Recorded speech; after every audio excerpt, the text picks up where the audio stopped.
Rathnar revealed the unique ancient rank class achieved by Vildred, which made him the strongest magician back in the day when he was at his peak. Sage of Preservation. Just the name of this class was something that made Khan feel amazed. Because so far, he had seen only 3 individuals with an ancient rank class. First being his sweetheart Cassandra Michelson, who had the Deity Summoner class. She was an absolute beast who could use the skills and abilities of 3 different classes, namely Magician, Summoner, and Enchantress, a powerhouse that could absolutely wreak havoc on the world when she grew up stronger. Second being Blackwell, who had the Abyss Knight class, which made him absolutely unkillable and probably the best tank in the world at the moment after his rank up and gaining Cthulhu's abilities. And third being Vildred himself. Given how the first 2 classes were extremely top of their field and undeniably unrivaled by everyone else, Khan was already certain that Vildred would be no different. He was the best of the best and basically had a lot of extensive knowledge about ancient spells and everything else related to magic. Revealed Rathnar. "How do you think I knew a spell made by an ancient deity?" asked Vildred, shamelessly gloating since he could hear both Rathnar and Khan's thoughts even without any restrictions due to the pact they made. "How do you think I easily performed the contract of familiarity, which would take others days within a few minutes?" He asked again, as if saying, "Worship me, plebeians.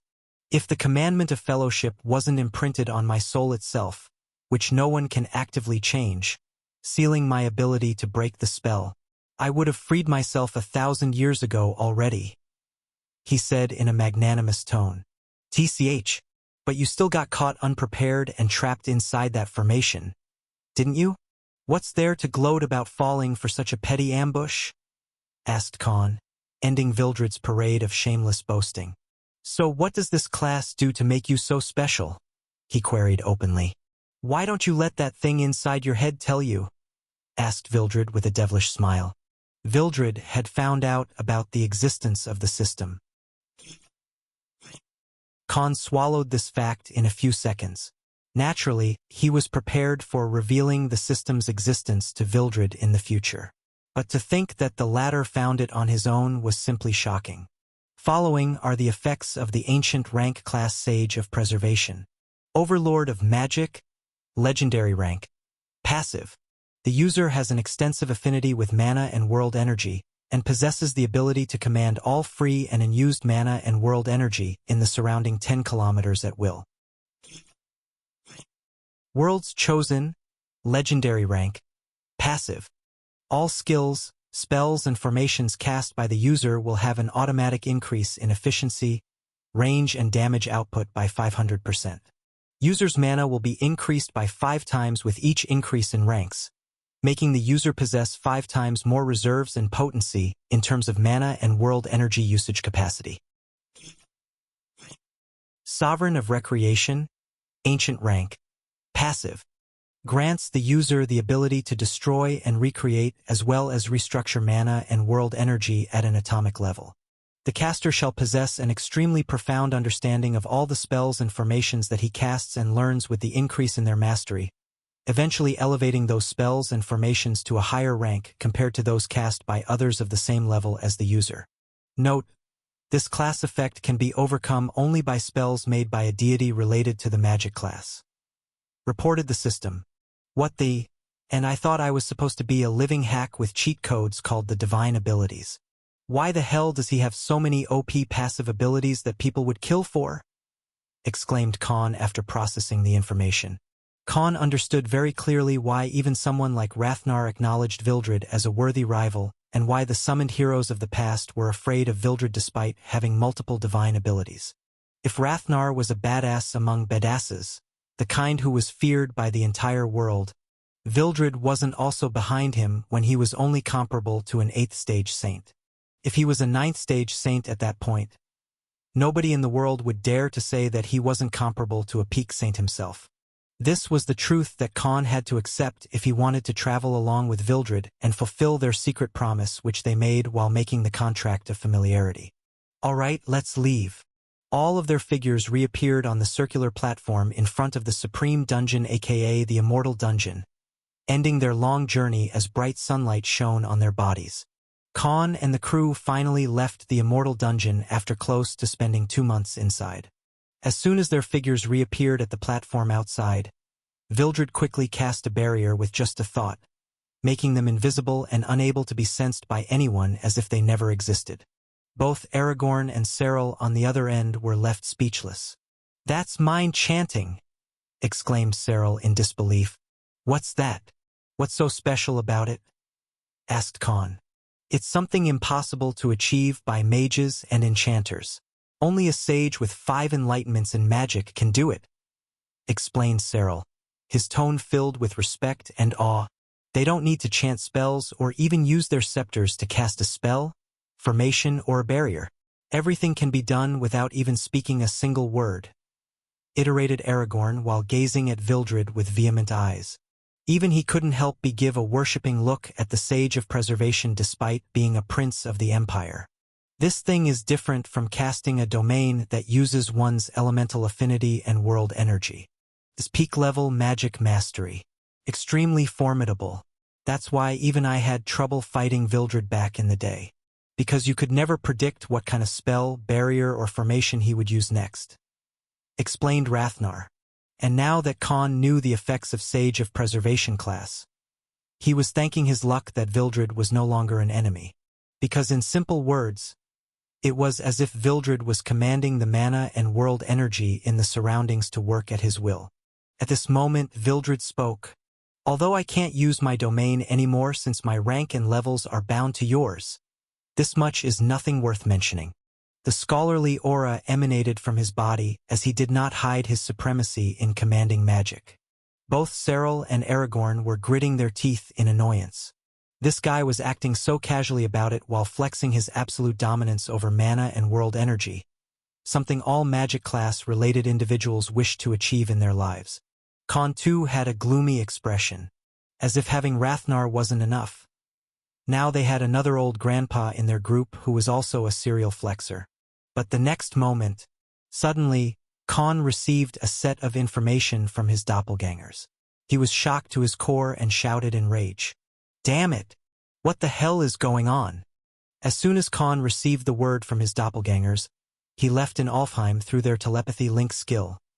He was thoroughly furious and cursed loudly with a grim and ugly countenance. "What happened?" asked Omega. "One of my doppelgangers I left behind as Zeus just informed me about what happened when all of us were stuck inside," spoke Khan as he clenched his fists tightly. 2 weeks ago, the Imperial clan declared something throughout the entire Zivit Empire, that the heroes' party was ambushed and most of the members were killed. He spoke. Everyone else was bamboozled after hearing this news. What nonsense is that? They had 2 5th-stage saints in their party. Even a peak 6th-stage saint won't be able to easily kill them off. And there are only 5 people of that rank in the entire empire, all of whom serve the imperial rule," said Edmund as he didn't understand what was happening either. "The problem isn't them dying, but the culprit." He spoke as he looked over his entourage and revealed his worries. "They declared that the culprit was me, the hero of darkness." Stupefied, everyone else was rooted on the spot as their figures nearly trembled in shock. Not only that, the Emperor himself declared this to the entire Zivit Empire, saying that I killed Axel, the hero of fire in the Vulcan Empire a year ago and now tried to kill the hero of life, following the footsteps of my predecessor. He spoke in a solemn voice. The entire imperial rule has revealed what happened 300 years ago, and how they had to keep this a secret for the sake of peace and stability within the empire. Supposedly, I had 2 7th-stage saints with me as my underlings who helped me ambush the heroes' party. Khan iterated with an irritated countenance. However, the hero and priestess barely escaped because of protection artifacts that were provided by the imperial clan and monastery of life.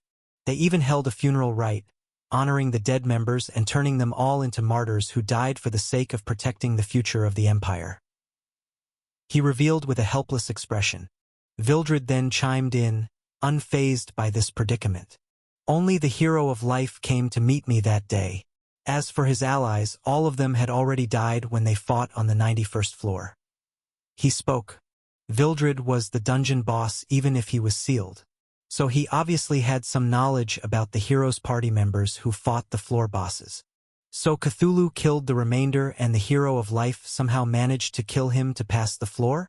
That guy must have some amazing divine abilities to kill Cthulhu, spoke Khan as he revealed a thoughtful gaze. The priestess must have left then, and then Ervelyn came to the final floor. But if you already killed him, how is he still alive? He asked the Dragon Emperor. Boy, he's a hero of life.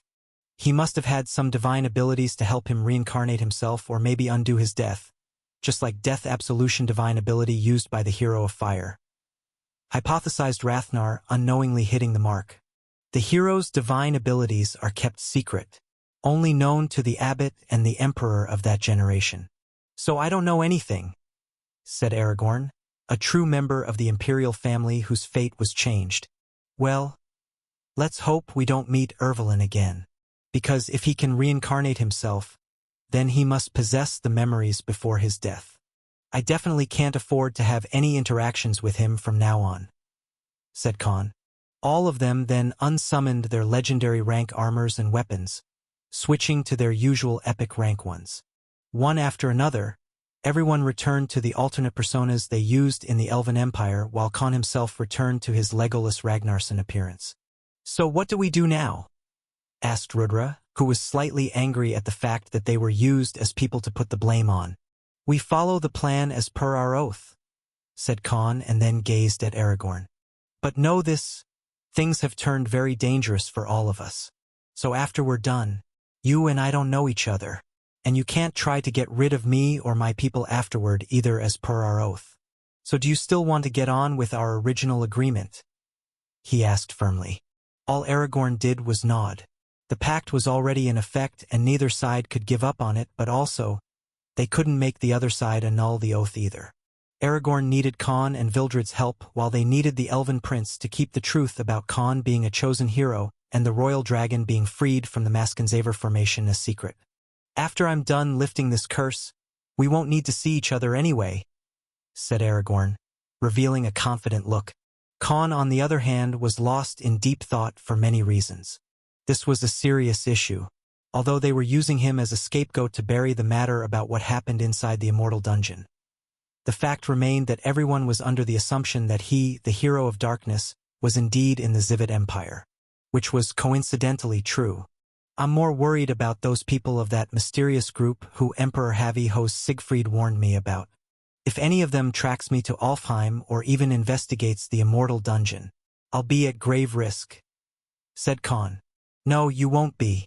The dungeon refreshes all the floors and their mana periodically. So even if you used the darkness element, they won't be able to track it.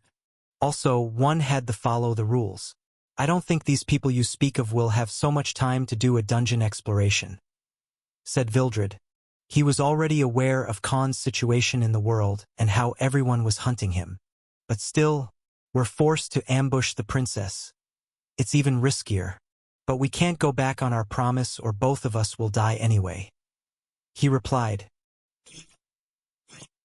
A few hours later, Khan and the group came back to their headquarters of the Misthios Guild. The news of their main commanders returning alive from the immortal dungeon brought joy to worried members of Misthios Guild. The hidden doppelgangers who were maintaining Sparta also appeared, sharing all the memories about what happened in the past 2 months with the original body. Time is of the essence, so let's plan everything thoroughly, he said to his allies. We can't afford to make a single mistake. 1 week later. Man, I wish we could leave the normal soldiers out of this. They're just doing their duty, said Khan as he contemplated their battle strategy. Kid, if you don't have the balls to do it, let me handle this matter. You know by now that whether you kill someone for personal gain, goals, or you kill them in the name of justice, revenge, or some higher purpose, even if it's for the sake of the world, whether they are a criminal who deserved it or an innocent child who was but a bystander, killing is still killing, said Rathnar harshly, giving Khan a reality check. I'm not going to comfort you with some twisted logic to justify what we're about to do, and I'll definitely not sugarcoat the cruelty and evil we're about to commit. So stop acting like a hypocrite bitch and get the job done. He berated the latter without a shred of pity. Listen, child. I do not know how things worked in your previous world, but in Vantria, strongest rule the world while the weak are helpless against the events planned by fate. If you do not wish to taint your sanity or bear any responsibility, it's better that you don't come at all, said Vildred, who floated beside Khan and Aragorn. Khan took a deep breath and spoke again, this time revealing a firm gaze. It doesn't matter what I think. My hands are already covered in the blood of innocents even when I didn't mean to kill them. He spoke. In my previous world, a wise warrior once said, he continued in a stoic voice as he recanted the words of a certain god of war. Close your heart to it. Close your heart to their desperation. Close your heart to their suffering. Do not allow yourself to feel for them. They will not feel for you. His words resounded in the surroundings as he mentally prepared himself for a massacre. The one he wasn't going to be proud of, but the necessary one. At midnight, under the blanket of bright moonlight and chilly breeze that gave a sense of serenity, this is the day when Imperial heirs have to mandatorily travel to a hidden graveyard to pay respects to our ancestors every year no matter what. We will not get another chance to catch them off guard, spoke Aragorn. All of you, in position, don't leave a single survivor, said Khan as all of his subordinates disappeared across the site that they had chosen. In a vast and densely forested mountainous region that was more of a secret route used only by the Imperial clan. The mountainous had thousands of trees caught on fire, while the surrounding 50 kilometers region was either getting destroyed at dozens of places by attacks from the entities fighting in the air or the warships that were shooting hundreds of magic cannons at the gigantic monstrosities, flinging elemental attacks at the army of 50,000 soldiers in white and green armors. Over this region was an impenetrable white and blue intangible dome that had isolated this entire space from the outside world. This Imperial envoy carrying one of the most important people in the entire Zivet Empire was attacked out of nowhere. And in just 10 minutes, the scenario of tranquility was turned into that of chaos. If one looked at it from outside this dome, this region had nothing else but lush greenery and a tranquil environment while the wild monsters and animals made small noises. Inside the dome, however, the army was desperately fighting against these powerful enemies who ambushed them out of nowhere. This army consisted of elves, humans, demi-humans, hybrids, and many people of different species. A massive blue flying monster with two heads similar to a shoebill stork in appearance that carried hundreds of soldiers mounted on its back bellowed and fell on the ground after a 50 meters long massive trident made of world energy and hot red magma stabbed through its neck. Rudra's trident attack skill from 5 kilometers away had taken down this gigantic monster carrying a large number of soldiers. No! Screamed one of the elven soldiers in terror as their group fell amid tall trees and long vines. The large tree trunks shattered from the impact and the majority of the group was either stabbed or poked through by large splinters. Among the now dead hundreds of bodies, only a handful survived. But before any of the lucky people could rejoice in being alive, thud! Blackwell's massive and titanic figure as big as a mountain stepped on this group, instantly flattening all of them, including the flying monster, into meat paste under his foot. On one end, Jugram in Dante appearance was fighting 4 warships and thousands of soldiers manning small flying ships on his own, showing no regard for the lives of the people he was killing surrounded by his hell domain. Similar scenes of brutal massacre occurred across this battlefield. But as the fight between these gigantic figures and warships continued, few new members arrived. Bang! Hundreds of lightning bolts struck a white and yellow-colored warship that sized 200 meters in width, as a masked archer in black, blue, and yellow armor floated 3 kilometers high in the air. Oliver in his Icarus persona was hovering high in the sky, showing no sense of fear even though he was being attacked from all sides, evading thousands of magic bullets and cannons swiftly as if the sky itself was his playground. Soon, the clouds in the sky turned dark as hundreds of lightning strikes were summoned by this Oliver. Oliver, who was now comparable to a second-stage saint, charged his bow, and just in a couple of seconds, a massive 100-meter-tall phantom of a white and golden bow appeared above this gigantic warship. Neath Bow's transcendent figure shook all the onlookers. No! This can't be. We're all going to die! shouted one of the members of the piloting crew inside the cockpit of this warship, as they saw this terrifyingly powerful bow amassing all the lightning bolts from the sky into one. Shoot! The sound barrier broke twice as the archer launched his killer move, and a 10-meter wide and 80-meter long destructive and terrifying lightning bolt shot itself towards the gigantic warship. Boom! The massive lightning bolt shot and blasted the entire warship, carrying over 10,000 people and soldiers, tearing it apart from the inside and exploding everything in its way as it completely destroyed the entire warship in seconds. Thud! Bang! Thousands of pieces of debris and charred corpses that were cut into dozens of pieces dropped from the sky, while the flesh and bones of the soldiers were ground to dust because of the explosion. All of them died without knowing why they met such a cruel fate. While Oliver took down a warship by himself, a swordsman covered in stark white armor from head to toe appeared 20 kilometers away.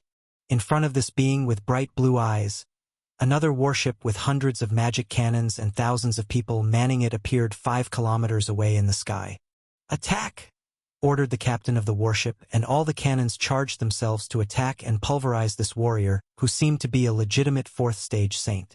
This was none other than Omega in moonlight armor. But before the warship could launch its magic cannon beams made of different elements, he quickly unsheathed Raijin, the lightning katana. He grabbed the hilt with both hands and made a vertical slashing attack using the curved sword that had blue lightning running its blade. However, nothing appeared out of this blade and no attack was released, yet the swordsman slowly put it back in its sheath. Catching! The moment he finished sheathing his sword, the entire warship was cut open in half even from this far distance, and both parts fell apart. Thousands of people screamed in fear as the warship started falling to the ground after Omega used the White Fang strike skill. Boom! Both sides exploded after dropping on the ground as the charged mana cannons malfunctioned at the same time, killing more than 10,000 soldiers and warship personnel in 3 kilometers radius explosion. There was no sense of empathy or regret in Omega's eyes.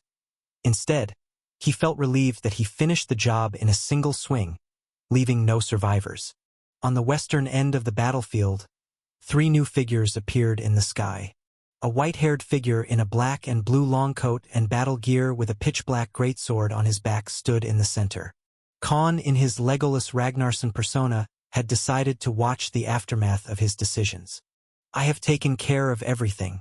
No one can send a distress signal outside of this dome or even get out of here," spoke a mage in white and blue robes with a black and golden scepter that had a blue dragon coiling around it.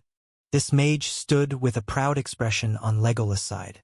As for the battle between the soldiers, Vildred also showed an unaffected expression as cries for help and terrorizing screams of agony reached his ear.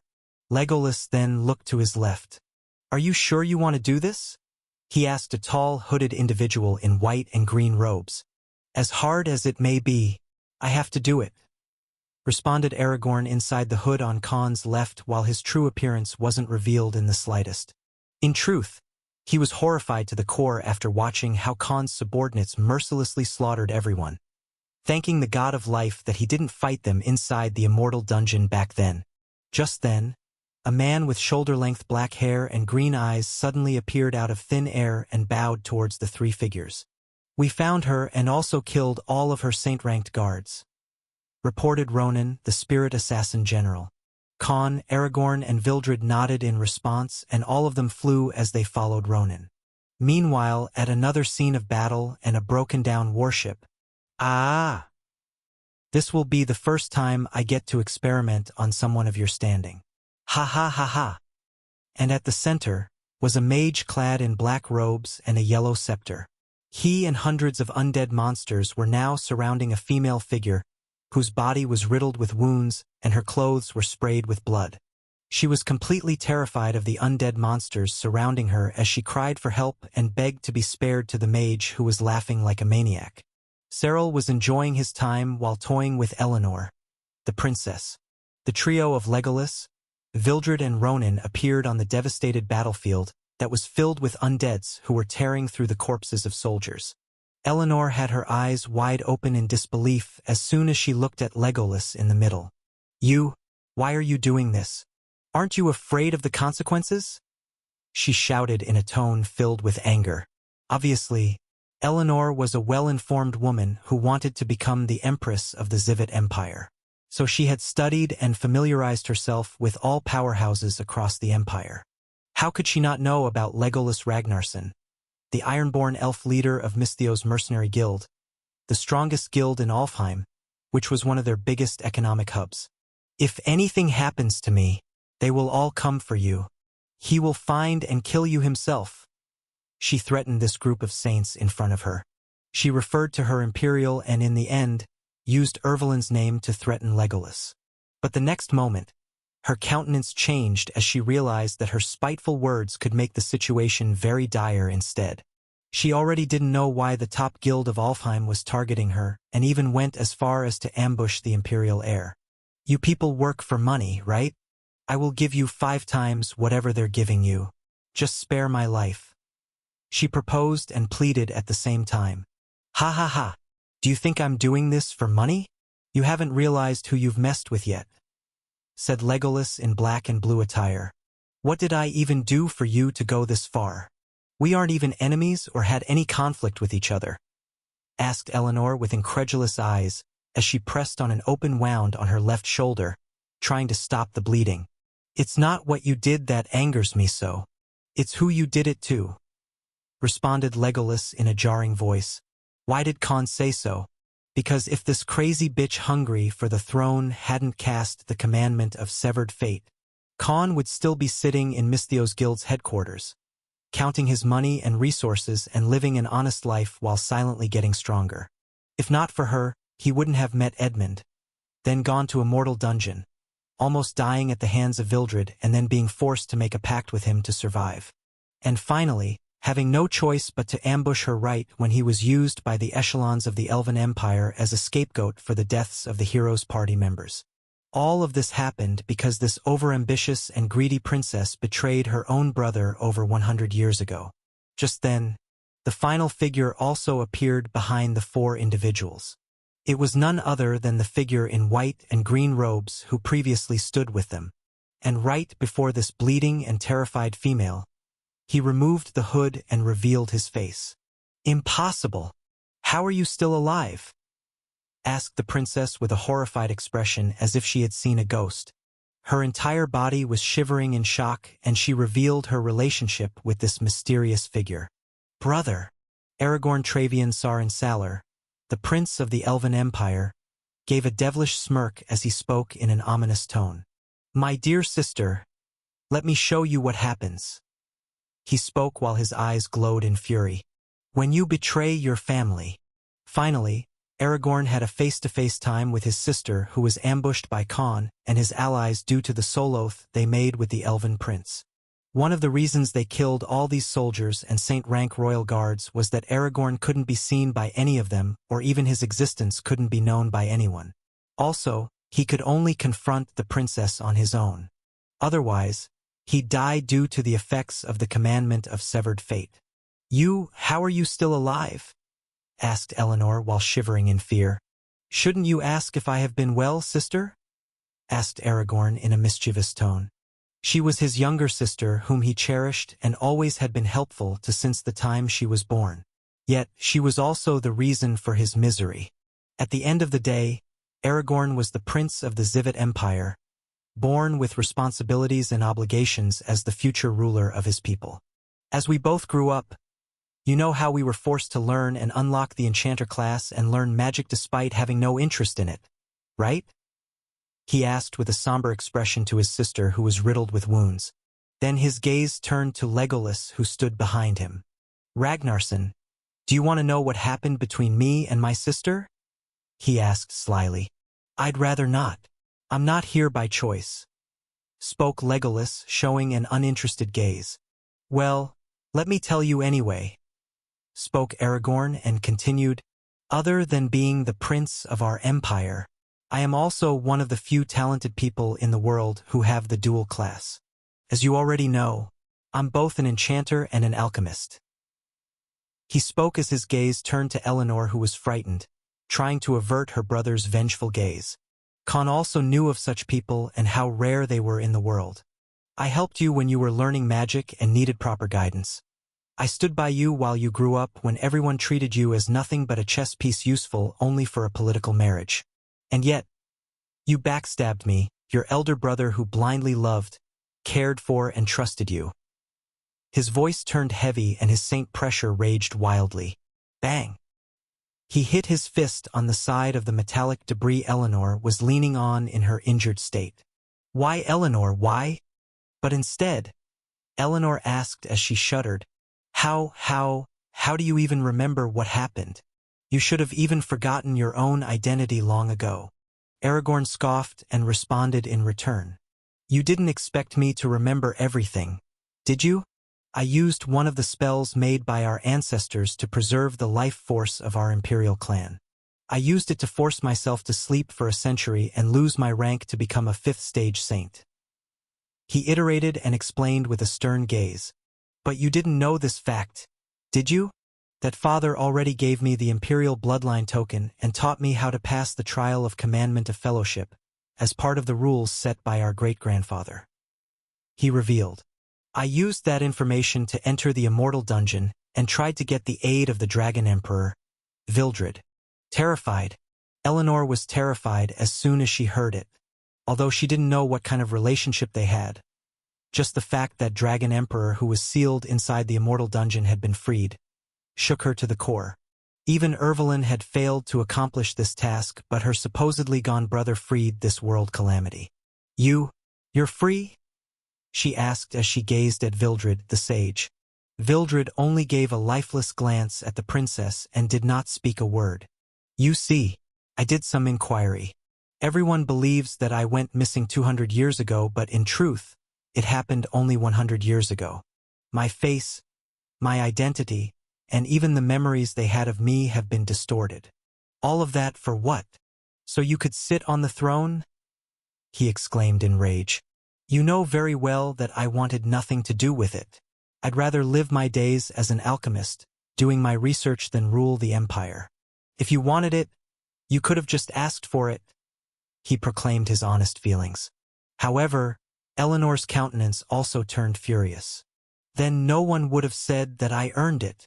And just because I'm a woman, no one would have ever truly respected me as the ruler or thought I deserved to be there. She rebuked. Then how the hell is that my fault? Did I ever abhor you? Did I ever say you weren't deserving? Did I ever undermine you? All I ever did was guide you and treat you as my equal despite being 113 years older than you. Despite being the fated ruler of this empire, I never thought of you being any lesser than me. And yet, you do this to me, to your own flesh and blood, said Aragorn in a crestfallen and infuriated voice while 2 drops of tear came from both of his eyes. In the following moments, Eleanor responded with a gloomy tone. What you tried to discard away is something people go to war for. You should have just forgotten and never come back. Now that the hero of life was summoned and I have him under control, all of my plans were going to become reality anyway. She revealed while gasping for breath as her head was covered in sweat. It's you who doesn't deserve to be born as the prince. I should have been the sole heir to the throne. Only if you never existed, I wouldn't have to do any of this. She justified herself, but unexpectedly, it broke Aragorn's heart to hear this. So for the sake of your ambition, would you go as far as kill your own family? He asked in a heavy tone. In return, Eleanor responded unapologetically. I'd do it 100 times more without thinking twice. She chuckled menacingly. Just then, Vildred spoke in a firm tone. It's time to undo the commandment of severed fate, he said to Aragorn. Khan asked the royal dragon. How do we break the curse? There's only one way, replied Vildred and gazed at the elven prince again. This is your decision. You will have to live with it for the rest of your life. Khan in the side was puzzled and stifled. Don't tell me. To break the commandment of severed fate, spoke Vildred again. But before he could say anything, Kacha! Aragorn took out a dagger that broke past all of Eleanor's defensive artifacts and barriers instantly. Stab! Khan shifted his gaze and all he saw was a dagger stabbed into Eleanor's heart. The elven princess threw up blood with a horrified expression in her eyes. The caster has to die at the hands of the target. As soon as Eleanor took her final breath and the light in her eyes disappeared, Aragorn pulled out the dagger from her heart as he slowly put her down with a heavy heart. Suddenly, a dozen of small thread-like archaic formations appeared around the elven prince's boy, surrounding him from all sides. The humming noises echoed, and in the following moments, clattering sounds reverberated from Aragorn's solemn figure. Within a few seconds, Aragorn's appearance started changing as his ears were elongated and his hair turned golden brown just like Eleanor's. His height rose by at least 40 centimeters, and now he was even taller than Legolas. Finally, the multicolored formations which appeared around his body started crystallizing. The formations shattered, leaving shockwaves in a 10 meters radius. Aragorn had returned to his old identity. At this very moment, inside the capital Eletnal, an odd phenomenon occurred. Out of nowhere, people from the Imperial clan and those who served the Imperial rule across the capital suddenly started remembering Aragorn. His image, countenance, and facial structure were no longer hazy or obscure to anyone who previously knew or saw him. Even the Emperor and the Abbot suddenly felt that some deeply buried memories had resurfaced. "My son, why did I suddenly remember his face as if I couldn't before?" spoke the 8th stage Saint Emperor. Commandment of Severed Fate was an ancient rank spell created by the deity of subjugation himself. Its influence could not erase a person's existence, but it could also affect billions of people living inside the Zivit Empire had they seen Aragorn's face. As the rush of memories flooded their minds, everyone was certain of one thing: that the prince was alive. At an unknown location in the Elven Empire, inside an isolation dome, a grim and bloody environment came into sight. All of a sudden, Aragorn started weeping. His mind discombobulated and his heart filled with sorrow. Despite making a decision and landing the finishing blow, he couldn't help but feel agonized over the fact that he just killed his own sister. Even if it was done to preserve his life and memories before he lost his identity due to the curse, he still could not firmly grasp the harsh reality. Not everyone was an inherently cold and ruthless person who wouldn't blink twice before killing their own family just because the other party tried to do so. With great regret and sorrow, Aragorn had to kill for the first time in his life. And the person was none other than his sister whom he watched grow up, the one he deeply cared for throughout his life. If there was any other way, he would have preferred that method. However, the only condition to break the commandment of severed fate was to kill the caster, aka Eleanor. Thus, to get his identity and fate back, he did what he never even dreamt of doing. Khan, who was only a bystander, understood that the sin of killing your family, even if done for revenge or in the name of righteousness, was something that would never leave your mind because of the memories you shared with them while growing up. It will always weigh on your consciousness and hunt you down again and again as an unending nightmare if you were a remorseful person. Aragorn's sobbing echoed, unable to control his emotions. Throughout this melancholic atmosphere, no one spoke a word. 1 hour later, Aragorn finally recovered from his depressed state. Despite being 280 years old, he was not used to killing anyone, much less a family member. Khan and the group were also done planting some evidence they got from Aragorn as part of their previously agreed plan. The second purpose of killing all these soldiers had a major part to play, ones that would help them evade all suspicion. "What now?" asked Legolas. Using an artifact, Aragorn regained his human appearance. "I will keep hiding for at least a year as Edmund Thandruil, the alchemist. If I miraculously show up in front of the Imperial clan right after my sister died, it will attract unnecessary attention. I could always claim that I returned as soon as the news of her death reached my ears. This way, both of us will stay safe," responded Aragorn.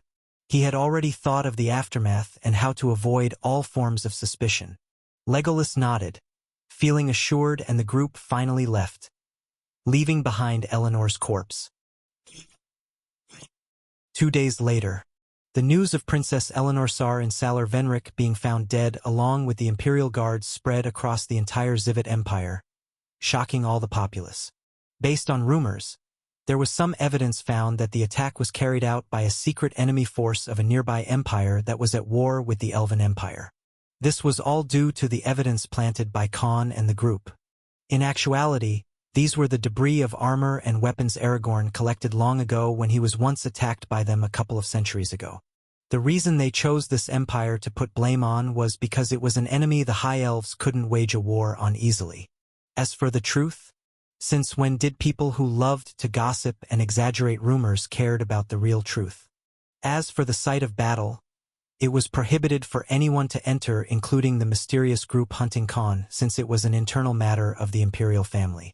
Yet, no one could find any trace left behind by the attackers. Although they had extremely skilled investigators and powerful saints, how could they compare to Vildred, who was also the Sage of Preservation? He had the ability to recreate and restructure mana and world energy on the atomic level. So there wasn't a single clue left behind when he cleaned out the battlefield. A funeral rite was held for Eleanor, and everyone from the Empire watched it on various broadcasting artifacts. Every high-ranking and important individual was present, except for two people. Mirienne had lost her mind after losing her lover, unable to accept this fact. As for Ervelyn, he was traumatized. In both of his lives, as fate would have it, he was to live without ever finding true love. 1 week later, Khan and the group had gone back to their old lives as the members of Misthios' guild, while the Zivet Empire was still in an uproar regarding the murder of Princess Eleanor.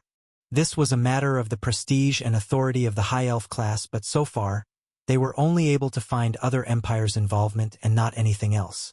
Inside the Trismegistus Alchemy Company, Khan in his Legolas persona came to meet Aragorn in his Edmund form. Since you're going to continue hiding for the time being, do what you've been doing. I don't want to risk any form of suspicion arising that could reveal the truth. He spoke in a demanding tone.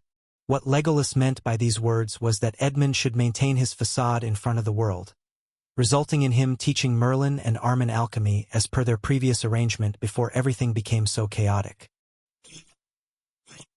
On the same night, Khan held a meeting with his subordinates to discuss an important matter. "It's time for me to go," he spoke in a solemn tone. Everyone, including Omega and Rudra, were shocked as soon as they heard these words. "Go where?" asked Cyril in a curious voice. "There was a secret oath made between me and Vildred when we performed the spell called Contract of Familiarity. That deal entails me aiding Vildred to regain his former rank, and in return, he has to do something for me as well. I cannot explain it to any of you, but know that I too have no other choice," he said in a somber tone. "Due to the contract, Vildred and I cannot be farther from each other than 100 kilometers, or both of us will die. Thus, staying in Zivet Empire is no longer possible for me." He iterated and gazes around the group. "So when do we leave?" asked Blackwell in a stern voice. "Not us, just me," replied Khan. "But Master, why can't we come?" inquired Ronan with a dejected countenance. To his query, Khan leaned back on his chair and replied, "Because what we set up in the Verlassen fiefdom and Zivet Empire as the Misthios Guild is the best foundation we needed. With what we have at our disposal, there's no need to go to a different place and start from scratch. Besides, all of you must stay in Sparta and protect our guild, so that there won't be any need for resources for any of you from now on." Khan gave his reasoning. "As for me, I have Rathnar's core. I will be able to absorb it steadily from now on and break through higher saint rank as time passes by," he said with a cheerful smile. However, all the subordinates only showed an expression of reluctance. "Don't think of it like I'm abandoning you guys. This is also important for us. If all of you disappeared with me, it will bring more trouble, and it will lead to my identity getting revealed to the Empire and people coming after me. Besides, I'm still leaving 7 of my doppelgangers here. 1 will act as Legolas, 5 as Zeus, and the last one as Merlin. And now that I can create 5 more doppelgangers, I'm not lacking in options. Know that all of them are just me without my divine abilities and blessings, even if they're weak. So in a way, I'll still be with all of you. So from now on, all of you need to power up steadily with time, and when I return or call for you, you need to be much stronger than you already are." He revealed his true intentions. "But Master, what if you get in trouble that you can't handle on your own?" asked Jugram. "Well, I have far more life-saving skills than any of you. Besides, even if I don't have any of your bloodline-specific abilities or domains, I still possess 90% of all of your skills. Besides, it's not like anyone below 7th stage Saint can kill me now, and with Vildred around, we can even fight with one easily by working together." He explained why he was confident. "Where are you going?" asked Oliver, revealing an incredulous expression. Khan then told them their next destination. "But Master, it's the same empire we used to put the blame of the princess murder," spoke Armin, his eyes full of anxiousness. "Well, it is one of the two empires that comes between our final destination. So I can't skip going there even if I want to," he said in a carefree tone. This time, it wasn't like he was running away because he was forced to. Rather, he was already aware when he made the contract with Vildred inside the Immortal Dungeon to protect their lives. This deal with Vildred when they were in a pinch was something that was bound to make him strong beyond measure in the future. Something Khan desperately needed to survive in this world, given how the mysterious group of people that even an 8th stage Saint couldn't afford to fight were coming after him. Besides, the Zivid Empire had already used him as a scapegoat, putting the blame of killing the hero's party members. Khan wasn't an oblivious fool to think that those people wouldn't naturally come here one day. He simply couldn't take that risk because not only he but 20,000 people who worked for his guild would also get their lives jeopardized. If something happened to his subordinates, the system would naturally inform him and he could revive them later anyway. This would also act as a beacon to let him know that his identity was exposed. So in simple words, this time he was leaving to become much stronger than he was. The next morning, using various barriers and spells cast by Vildred, Khan and the Dragon Emperor departed while leaving everything behind, marking the end of Khan's time in the Elven Empire. One day later, inside a black castle, a figure of a silver-haired individual, clad in black and green armor while meditating in a secret chamber came into sight. Suddenly, he opened his blood-red glowing eyes and spoke in an elated voice. "So I finally found you, Khan." As soon as Khan and Vildred departed from the Zivid Empire, a powerhouse of Vantria who also happened to be searching for him detected his whereabouts. Inside the Belmont Kingdom, Argos Belmont, one of the 4 9th stage saints in the world who was also titled as the Revenant Sovereign, finally located Khan. This kid, is he fleeing the Elven Empire? What kind of trouble did he cause this time? I hope it's nothing like what he did in the Rhokkos and Vulcan empires, spoke Argos in a deep and rustic voice. At this moment, he had several artifacts placed inside a large magic formation with him in the center. These were some of the tools he was using to track Khan. But why did he kill the hero's party members this time? From what the Emperor of the Vulcan Empire told me and how Khan operated inside Rhokkos as per my findings, he isn't the kind to impulsively get into trouble.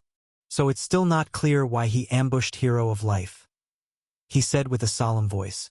But thanks to that news, I was able to locate him Zivid Empire in nick of time. At least those people haven't found him yet. He heaved a sigh of relief. Given the direction, he's heading to that empire, huh? Well, luckily I have an old acquaintance there. It's about time I contacted him again. He revealed a charming smile.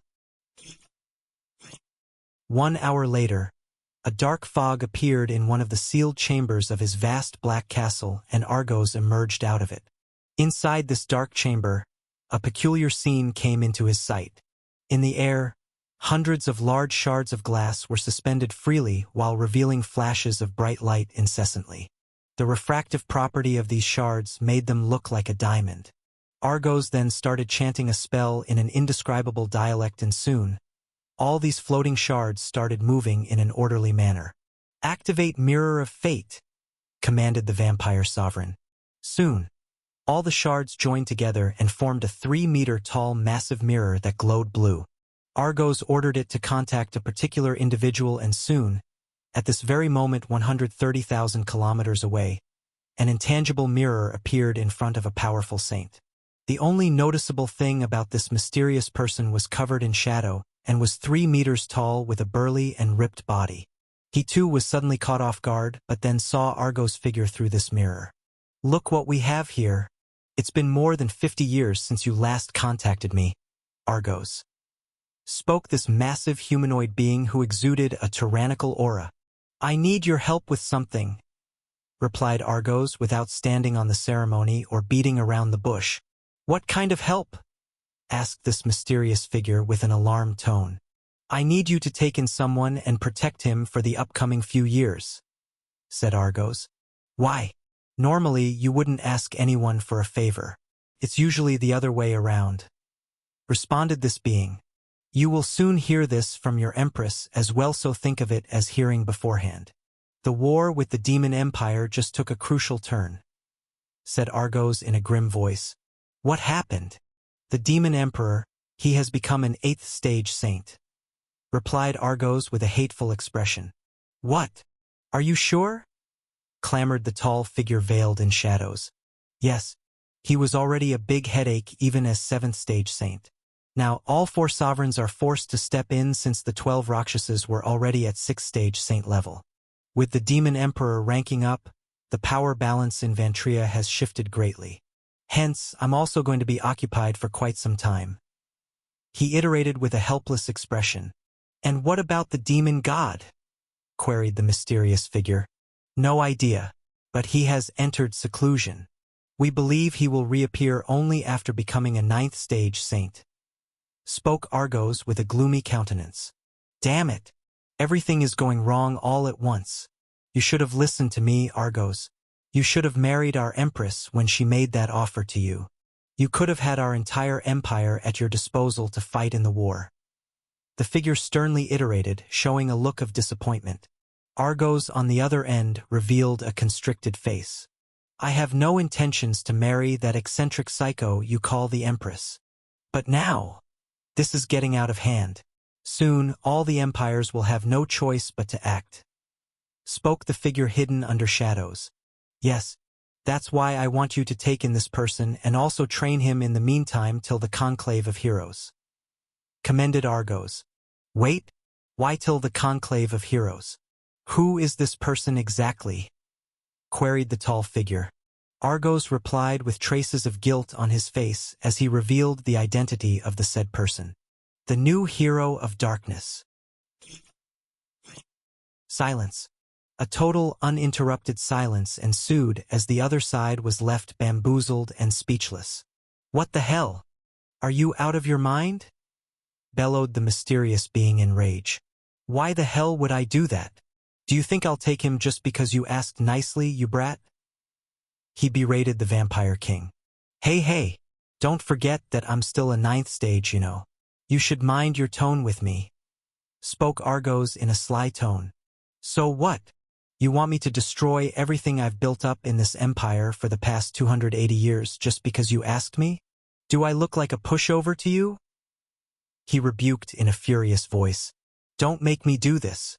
Otherwise, I will be forced to tell everyone about your real identity. And given your position in that empire, no one will leave you out of hook till the day you die," spoke the Revenant Sovereign. "Even your empress wouldn't think twice before killing you since you were once."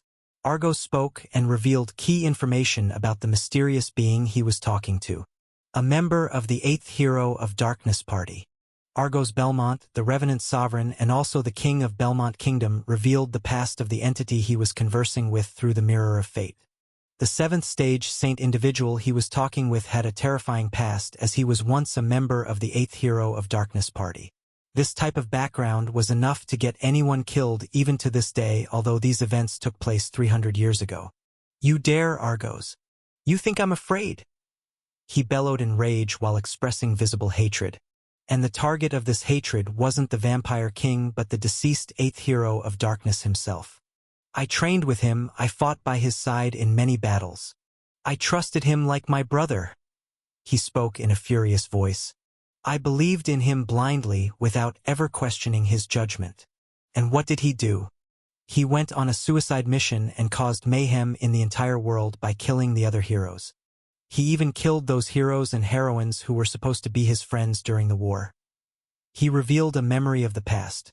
And for what? He failed in the end against Demon God. His frustration could be felt even from this side of the mirror connecting them from 130,000 kilometers away.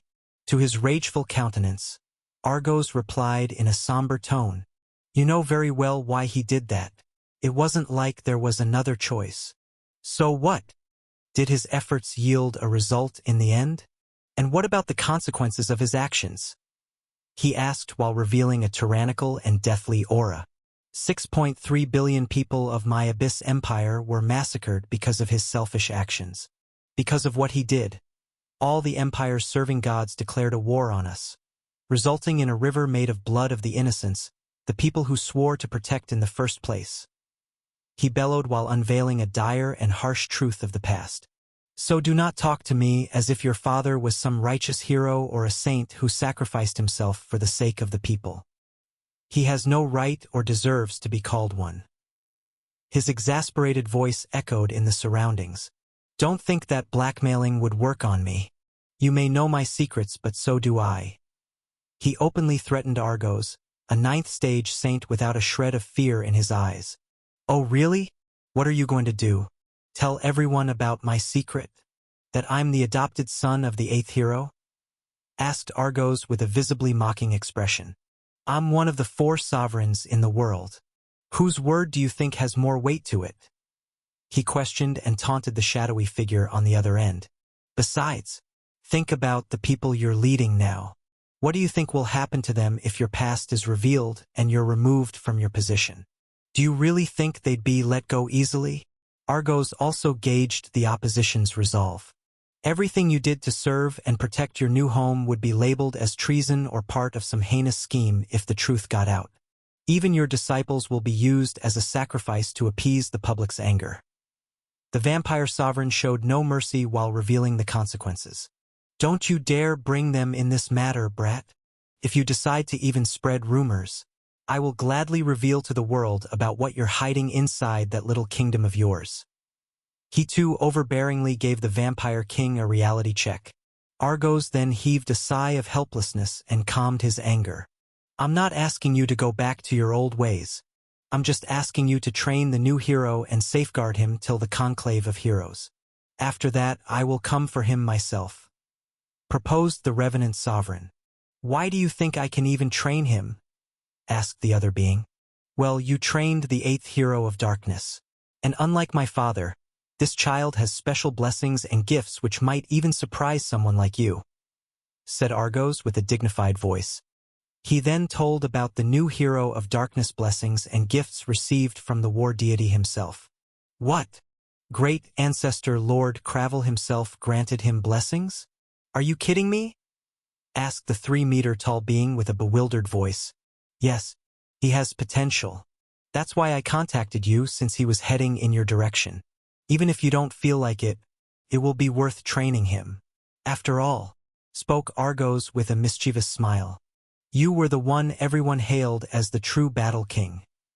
He revealed another fact about this powerful saint. Here's what you need to know about him and how he looks. He told Khan's divine abilities and skills, including his appearance. After an hour, their discussion finally came to an end. Fine, I will intercept him.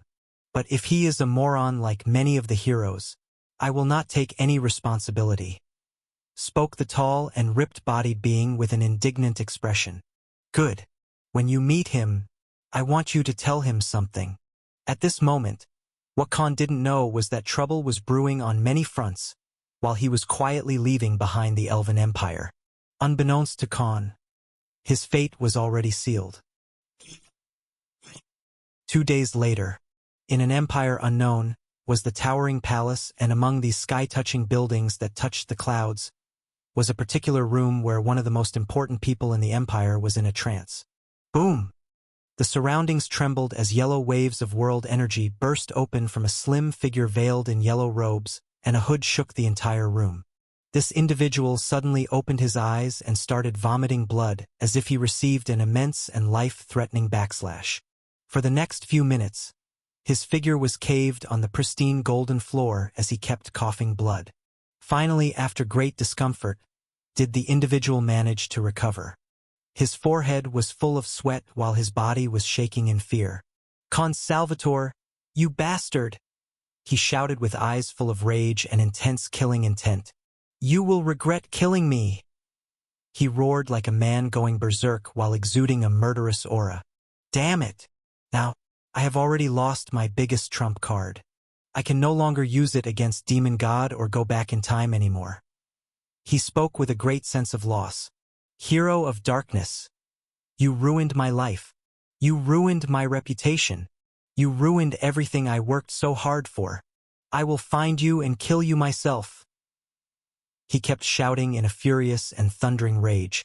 Soon, he walked close to a mirror on the wall and checked his appearance as well as his rank. "No, I'm only a 4th stage saint. Does it mean I have returned to 10 years ago instead of 5? He questioned himself, his heart full of disbelief and trepidation. Did the spell fail?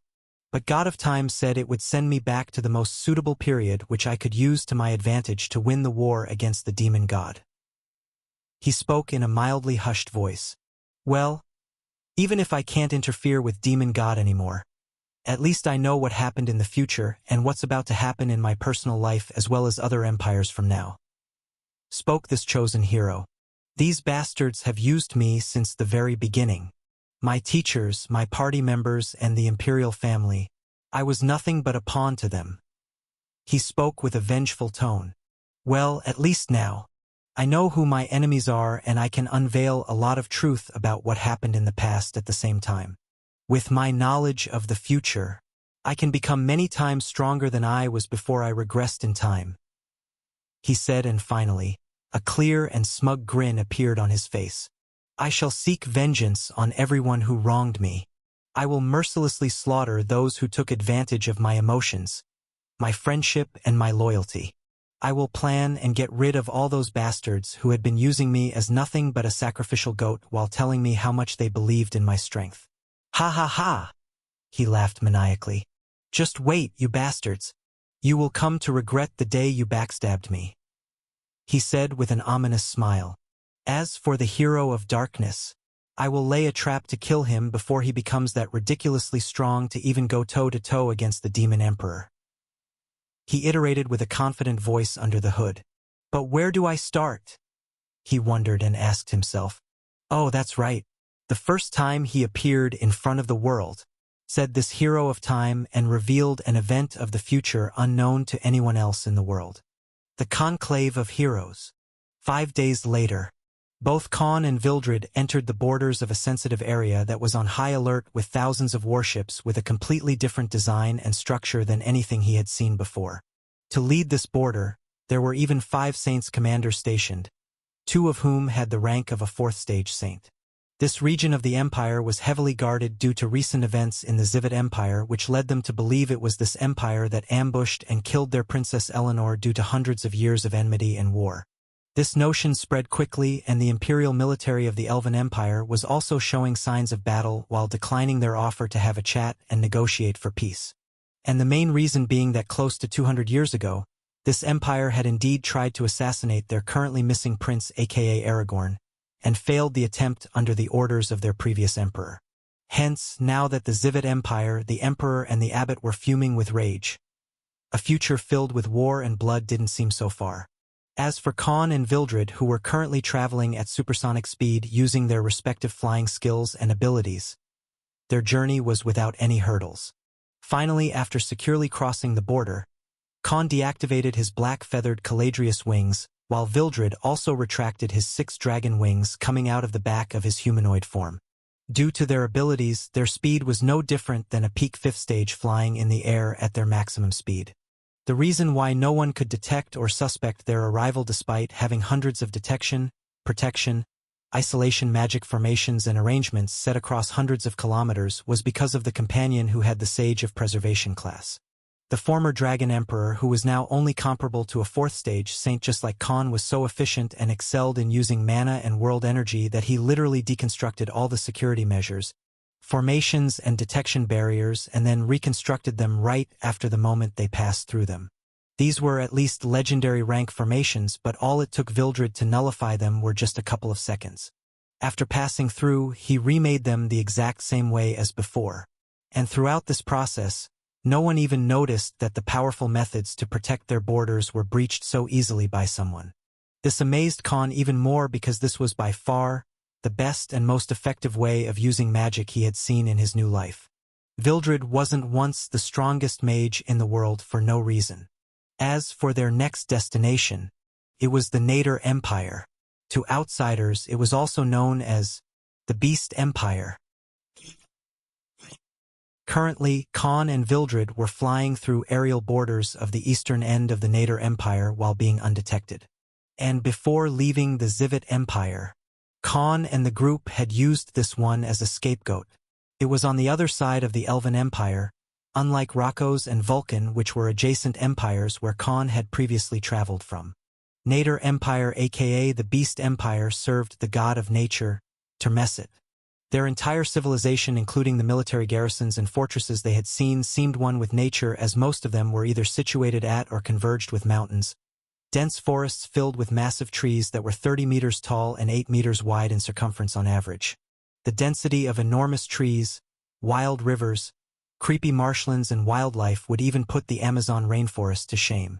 And these were just the military settlements that lived frugally and had minimalistic standards of living.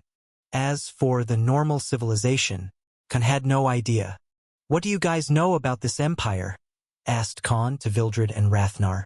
"No idea. Back then, this place was the territory of the Morgel Empire. I'm unaware of who runs it now," responded Vildred in a calm voice. Rathnar's stance was the same.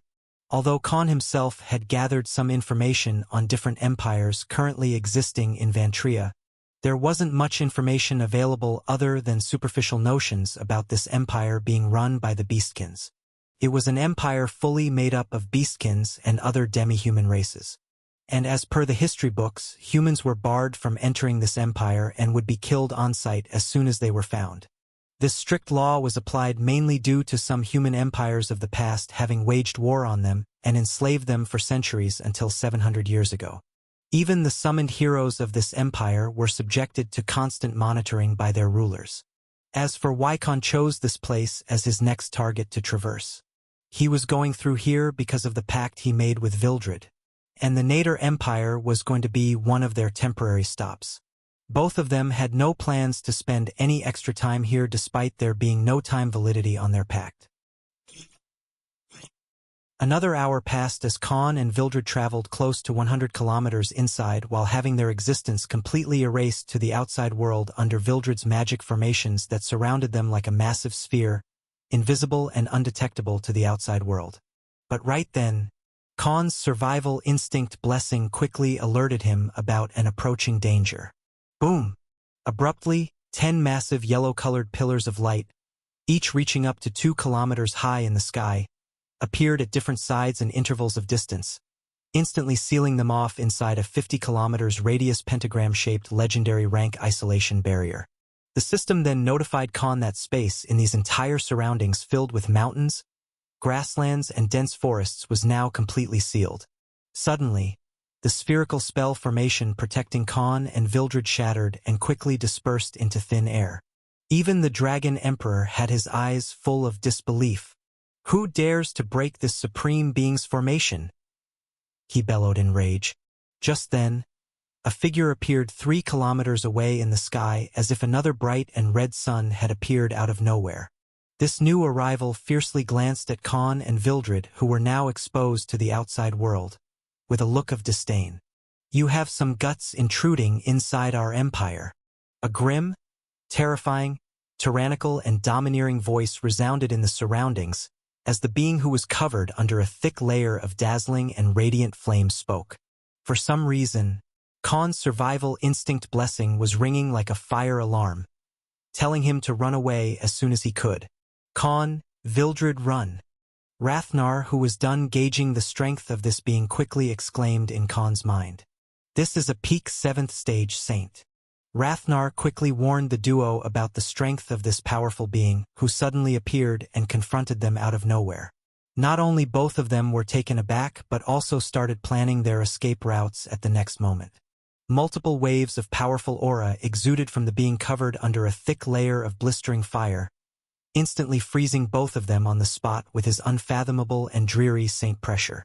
The being revealed his killing intent, and both Khan and Vildred are perplexed, their expression contorted as both become paranoid. And finally, the thick wall-like layer of scorching fire diffused, and they saw the true appearance of this peak 7th stage saint. A 3-meter-tall and ripped body with a waving dark red mane and fur covering it.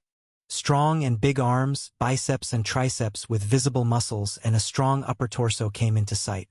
As for the head, it had 2 glowing red eyes with no iris in them, and even the eyebrows of this saint were on fire. Extremely high-grade armor set comprised of golden and spiky pauldrons, gauntlets, shin guards, and a belt over the waist along with dark red loose pants gave imagery of a great warrior, as this being's terrifying aura spread in 30 kilometers of space swiftly. If any normal person was here, they would have instantly died under this overbearing and ghastly pressure alone. With 2 long and wide perked-up ears, sharp as well as deadly claws, and a mouth with a long jaw and snout, the peak 7th stage saint resembled a wolfkin. But unlike any other wolfkin Khan had seen in Vantria so far, whether it was Rocco's, Vulcan, or Zivid Empire, this one was different in a sense. Because unlike the former, this peak 7th stage saint had an anthropomorphic wolf and human-like body. Normally, in the world of Vantria, werewolves aka the wolfkin were just tall and hairy wolves who could walk on 2 legs. Yet this one seemed very different. His upper body regions, such as the bare chest and abs, were not covered in fur and looked more like that of a human. And over the chest were hundreds of glowing red vein patterns, as if magma was running under his chest. These glowing veins spread across the massive arms, shoulders, deltoids, and back akin to some archaic runes. Khan could even feel a sense of kinship with him and instantly remembered something that happened years ago. Those rune-like patterns were actually manifested due to this being's bloodline. Similar to how Omega also had these types of tattoo-like patterns on his body in his human form. The only difference was Omega had black-colored patterns while this individual had red ones. As if he was completely superior in every aspect, this wolfkin seemed far beyond the level of normal wolfkins, as he was a completely different breed. At this moment, the fiery red wolfkin's eyes interlocked with Khan from afar, and then moved next to Vildred, who was flying beside him. "So a lesser dragon is accompanying you?" He spoke, and the pressure on their bodies increased by a dozen times, as if a bunch of mountains dropped on them. "This lowly trash!" shouted Vildred in fury, as he was greatly offended. The Dragon Emperor was getting furious because being called a lesser dragon was an insult to him. Among true dragons, lesser, superior, and royal dragons were the tiers of the hierarchy. So obviously he would be offended when being mistaken for the bottom tier. "Don't reveal it. Maybe he will underestimate us. We need to find an opportunity to escape. The more cards we have, the better," Khan said through their mind connection, and started forming an escape plan on the spot. However, the very following moment, he flicked his finger in Vildred's direction. Boom! Hundreds of golden pillars of light shot from the sky above and instantly sealed Vildred inside a barrage of formations. In just mere moments, the royal dragon was teleported 40 kilometers away, caged in these innumerable magic spells and barriers. Vildred quickly reacted and started countering and unraveling these spells that trapped him. But soon, his expression turned ugly. "Damn it!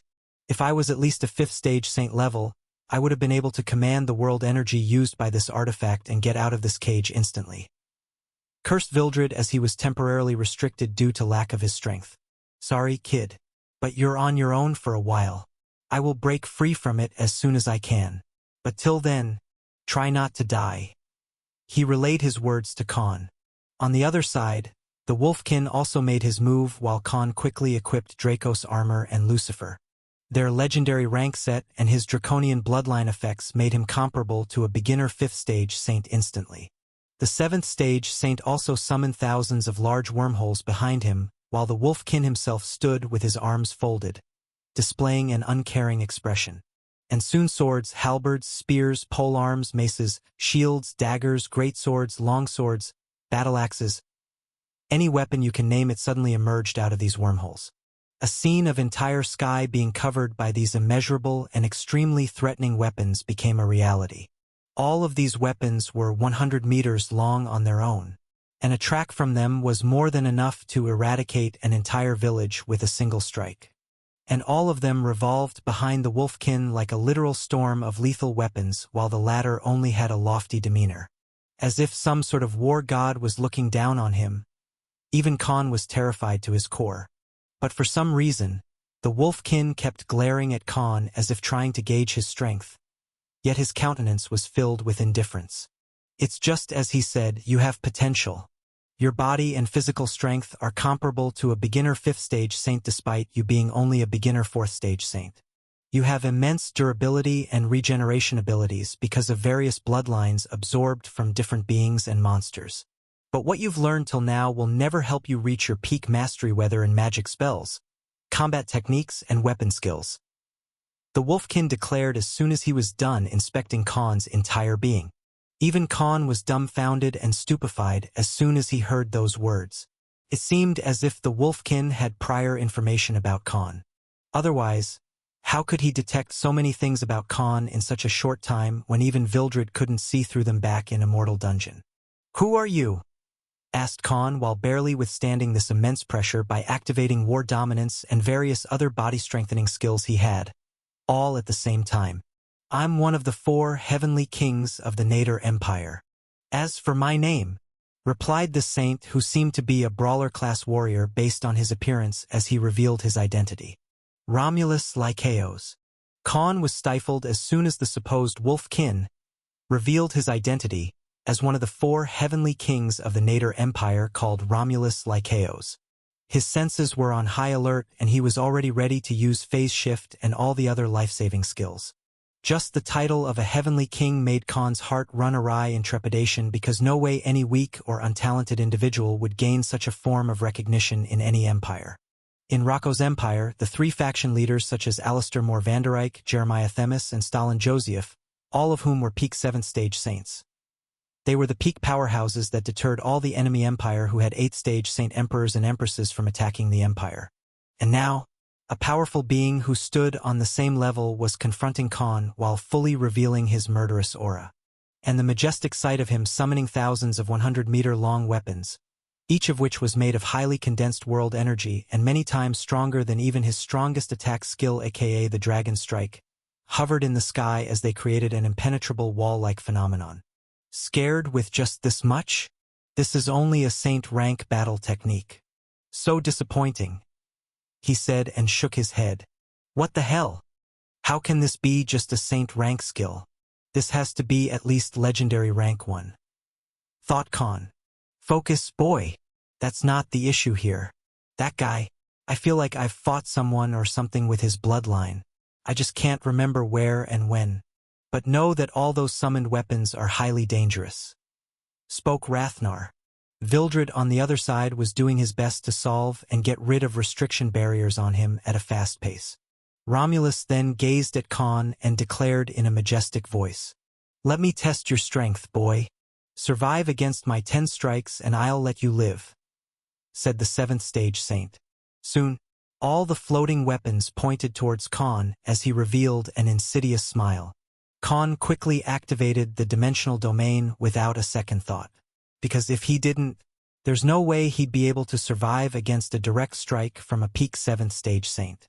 But unexpectedly, instead of lowering his enemy's physical stats by 50%, Khan felt like his own grasp over his domain was loosening. Such a powerful domain. But have you actually fought with anyone with a domain?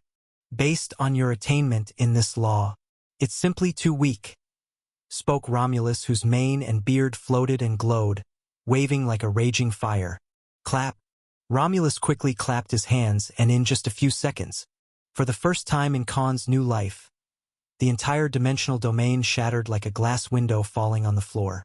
An immense backlash hit Khan as his internal organs and consciousness received a blow, making him retch blood from his mouth while his eyes and ears also bled. With just a simple clap alone, the Heavenly King had put Khan in a miserable state by destroying the dimensional domain like House of Cards.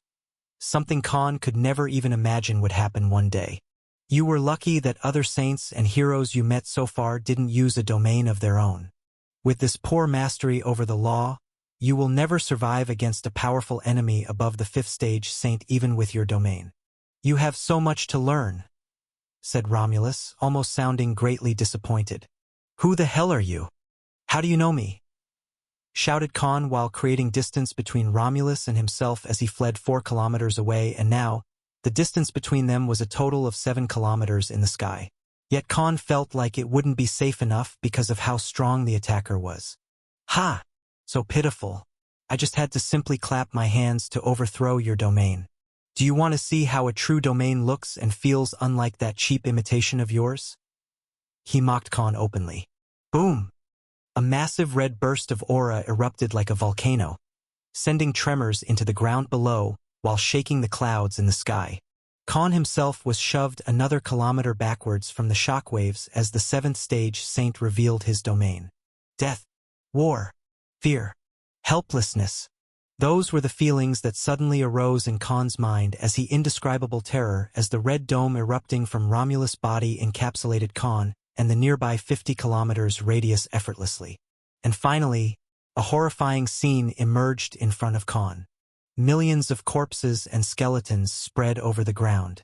More than 50,000 pale green and yellow wraiths in varying sizes and ghastly shapes floating in the sky came to be. Amidst these things, hundreds of fire pits erupted out of the ground while blood flowed like a stream river on the ground. From the sky fell thousands of massive and spiked black chains, each being 1 kilometer in length and 10 meters in width alone. Afterwards, the summoned weapons by Romulus grew 10 times their initial size, becoming 1 kilometer in height and overall perimeter based on their respective designs. Thud! Each of these weapons dropped and fixed themselves in the ground, appearing as a tall watchtower on their own while exuding insurmountable killing intent towards Khan. Warning! All of the host's physical stats have been reduced by 90%. Warning! All of the host's skills and abilities have been dropped by 1 rank and 90% effectiveness. Warning! The enemy entity's domain is greatly affecting the host's consciousness. Warning! The Dracos armor and Lucifer have lost 90% of their bloodline and armor set effects. Warning! All of the host's bloodline-specific abilities and passive skills have lost effectiveness by 90%. Warning! The host is now comparable only to a peak 1st stage saint. Alerted the system in Khan's mind. Flabbergasted, stupefied, terrified, Khan was petrified and too stunned to even move a muscle under this nightmarish onslaught of emotions and restrictions on his mind and body at the same time. Allow me to welcome you inside, spoke Romulus with a prideful tone. The domain of slaughter. Romulus Lycaeus activated and introduced his domain of slaughter, terrifying Khan and making him feel mortified as the latter not only had his own domain crushed and turned into dust like a sand castle, but all of his physical stats, skills, and abilities were also lost 90% of their effectiveness. Khan on the receiving end couldn't differentiate whether this domain filled with death, blood, and war was real or just his imagination. Due to this immensely terrifying feeling, his heart kept palpitating. This was also the first time Khan had actually faced a powerful saint's domain ever since he was summoned inside Vantria, and it broke all of his previous assumptions. As things were unraveling themselves, he found out that even his strongest AoE skill, which basically allowed him to fight people stronger than himself, was nothing but a cheap imitation. And now, he couldn't even muster the strength to move his body willingly as if he was paralyzed. Prepare yourself, spoke the Wolfkin saint as he clenched his right fist. But suddenly he just flicked his forefinger towards Khan. Silence. For the following seconds, nothing happened and even Khan was confused. What was he trying to? However, he didn't get to finish the sentence as an invisible force suddenly hit the body. Bang! Like a cannonball, Khan's entire body shot towards the ground below as an intangible object similar to a mountain struck him. Boom! Khan landed on one of the mountains and entered so deep until the impact was absorbed. He almost entered the very core of the mountain. Crack! Due to the impact and the vibrations, even the mountain formed dozens of large cracks. Whoosh! Using all of his strength, Khan jumped out before the mountain buried him. Arg!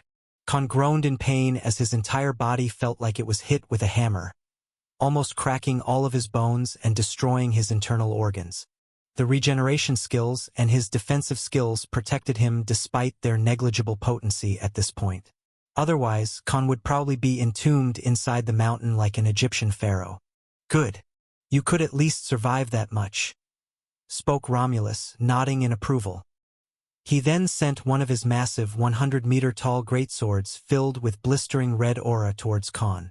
From the other side, Khan also summoned his 100-meter-tall greatsword made with 5 different elements. Dragon Strike. Boom! A ground-shattering shockwave resounded in the surroundings, and the thousands of bloodied core on the ground were flung hundreds of meters due to the aftershocks. However, Khan was extremely distraught, the cause being the fact that his strongest and most destructive skill was destroyed. 2 done. 8 to go, said Romulus, revealing a mischievous smile. Boom! Those were the only noises heard as every single attack from Romulus nearly killed Khan. Here, his doppelgangers didn't even help, and neither did his dimensional cut skill. All Romulus had to do was think, and he was already a couple of kilometers away from the attack.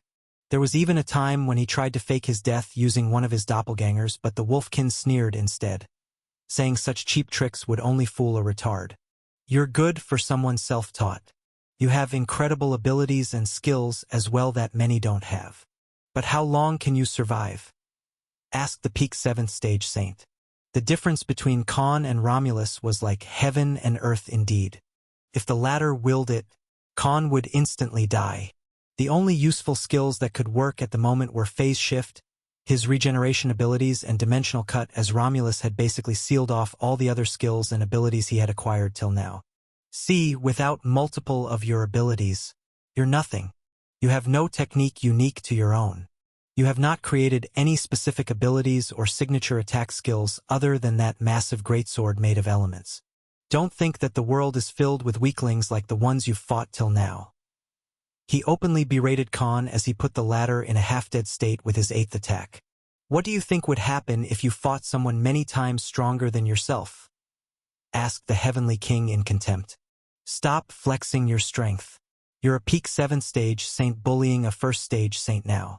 How is that even fair?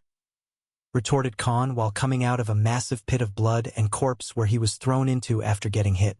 Romulus on the other end scoffed and responded in a grim voice. Ha! Do you think the battlefield will be fair? Your enemy will be fair or have the honor to fight you as equals. In a war, you're either the predator or the prey. Nobody cares if you're weaker than them. You're just another dead body to your enemies. His tyrannical voice shook the nearby region. I'm not even using my peak strength or using many of my attack abilities and physical attacks. Yet you're already so helpless. And you want to know a shocking fact? He questioned with visible mockery on his face. I'm not even the strongest person of this empire. 10 minutes later, Khan had lost his right arm and left leg while he lay on open ground that was previously a mountain but now turned into smithereens. Luckily, he survived the final strike from the enemy. Everyone praises the summoned heroes too much because they're the representatives of the gods and the public pays too much attention to them. But the real truth is that they're just puppets and chess pieces for the truly strong. His ghastly voice echoed as he looked at Khan from the sky like an ancient transcendent deity. If you take out a few exceptions like your predecessor, the truly powerful and strong people who reign supreme have always been the native people of Vantria. He stated with a domineering demeanor. Chosen heroes are just people with immense potential. But even people like them can be killed easily before they reach their peak. How are you going to fight and survive against those types of old freaks and monsters with these meager and circumstantially useful skills of yours? He mocked Khan again, whose body was regenerating. At this moment, Khan was alive solely because of Dracos' armor. See how pathetic you are? I'm only using 10% of my strength, but the moment I activated my domain, you became unable to even withstand that much. In terms of the truly powerful people of this world, your place is at the bottom of the food chain. He declared in an unempathetic and disregarding tone. This bastard. He's mocking me again and again. cursed Khan in his mind. Boy, don't lose your rationality. If he wanted to, you'd be dead already. Even Rathnar had to admit that Khan was indeed a headless chicken and a fish on the chopping board in front of Romulus. Alas, you have survived 10 attacks. So you have passed my test, said the 3-meter-tall wolfkin with a fiery body. So from now on, said Romulus, and his figure appeared beside Khan, and he declared his intentions. You're under my tutelage. Khan lay on the ground, perplexed and dumbfounded as soon as Romulus declared that he would be Khan's new guardian. This was an occurrence he didn't expect to see happening given the fact that the peak 7th stage saint almost killed him 10 times already. Khan! Just then, Vildred broke free from all the formations that previously caged him and quickly charged towards the saint while casting a tremendously terrifying lightning bolt that was 300 meters long. Shoot! The destructive attack that could raze down an entire town in a single strike shot at Romulus while another protection barrier was cast over Khan by Vildred. Boom! A massive and chaotic explosion filled the nearby 3 kilometers of space, shattering the terrain as hundreds of deep crevices formed on the ground from the point of impact. Whoosh! Khan's figure appeared behind the royal dragon as he was teleported by the latter in an instant. Khan took deep breaths as he was still recovering from his grave injuries and waiting for his arm and leg to regrow. What did he mean by those words? Asked Vildred to Khan as he prepared a protection barrier around them while keeping a vigilant gaze at the explosion. Just then, a grim and dreadful voice resounded. Stop interfering in our matters, dragon. The massive cloud of dust from the explosion quickly dispersed as an open palm which took the full brunt of Vildred's spell was revealed. Romulus had stopped the attack with his bare palm, completely unaffected by the lightning bolt. The next moment, the Wolfkin warrior deactivated his domain of slaughter after giving Khan a hint of how powerful and overwhelming a saint's domain could be. Even when the 7th stage saint was using only 10% of his strength inside this domain, Khan was no different than a complete rookie who was fighting for the first time and almost forgot how to even fight properly. In the meantime, the terrain regained its previous appearance. All the mutilated corpses, the rivers of blood and the massive and imposing weapons that stood tall as a building disappeared. The surrounding turned lush green again, and apart from the mountains and ground that was destroyed, everything else became just like before. Do you understand your shortcomings, boy? He asked Khan with a solemn countenance. Just then, all of the restrictions on the host's physical stats, skills, bloodlines, and abilities have been lifted, informed the system. And now, Khan started recovering at a rapid pace and his arm and leg were regenerated in a matter of seconds. One after another, Khan started recovering both in consciousness and body completely, and he understood something very clearly. Inside Romulus' domain of slaughter, he had basically lost his mind and ability to think properly and prepare a plan to counter the saint. Otherwise, how could someone like him who was well versed in battle and could use plenty of things to save himself didn't think of the plethora of abilities he could have used? That domain, it was suppressing my ability to think. It also made me fear for my life, eventually making me attack without thinking and acting only on impulse. Spoke Khan after he quickly analyzed the situation. Because of which, I stopped thinking rationally, and the more beating I got, the more unorganized I became. I also lost my composure and reasoning due to fear of death. He said with a gloomy expression. Right then, ha ha ha, ha ha ha. The heavenly king started laughing loudly.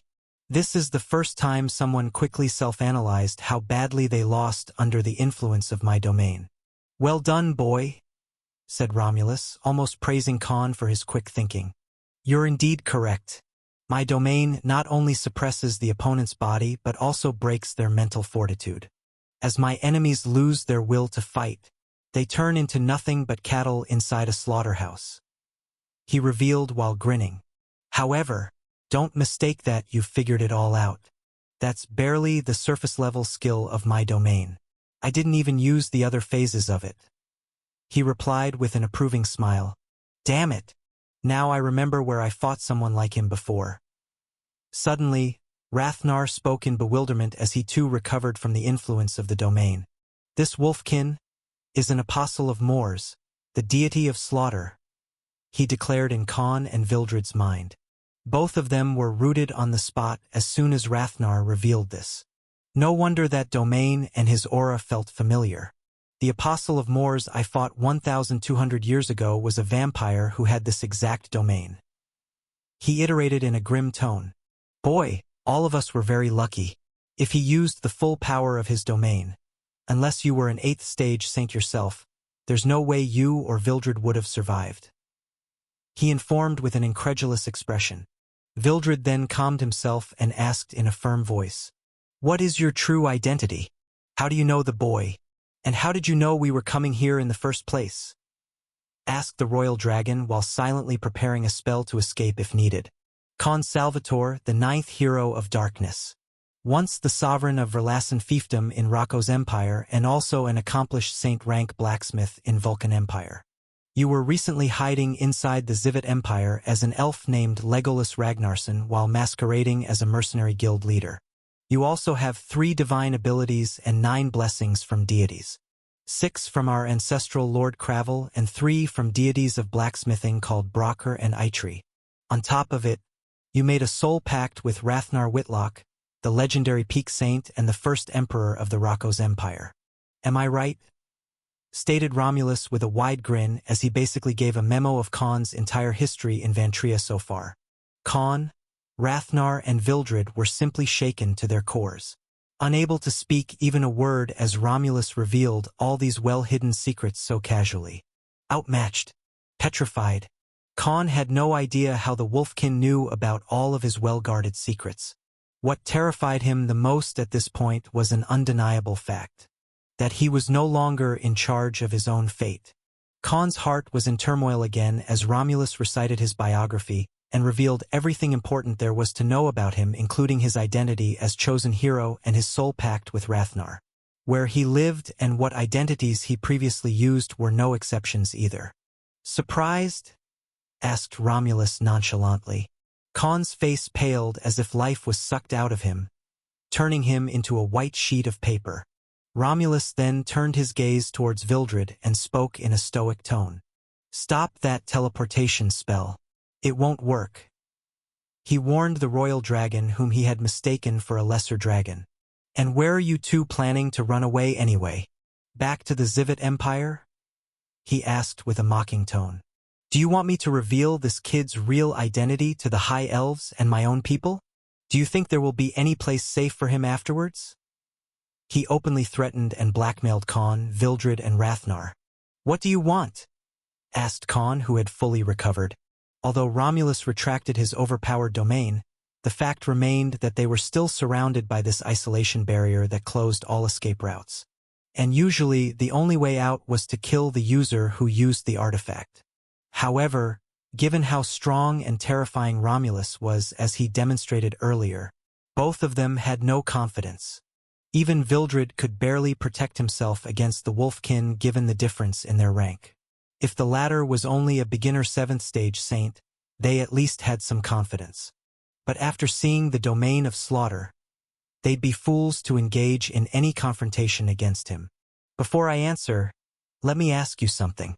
Where are your created monsters? His deep voice resounded in the nearby region. Damn it!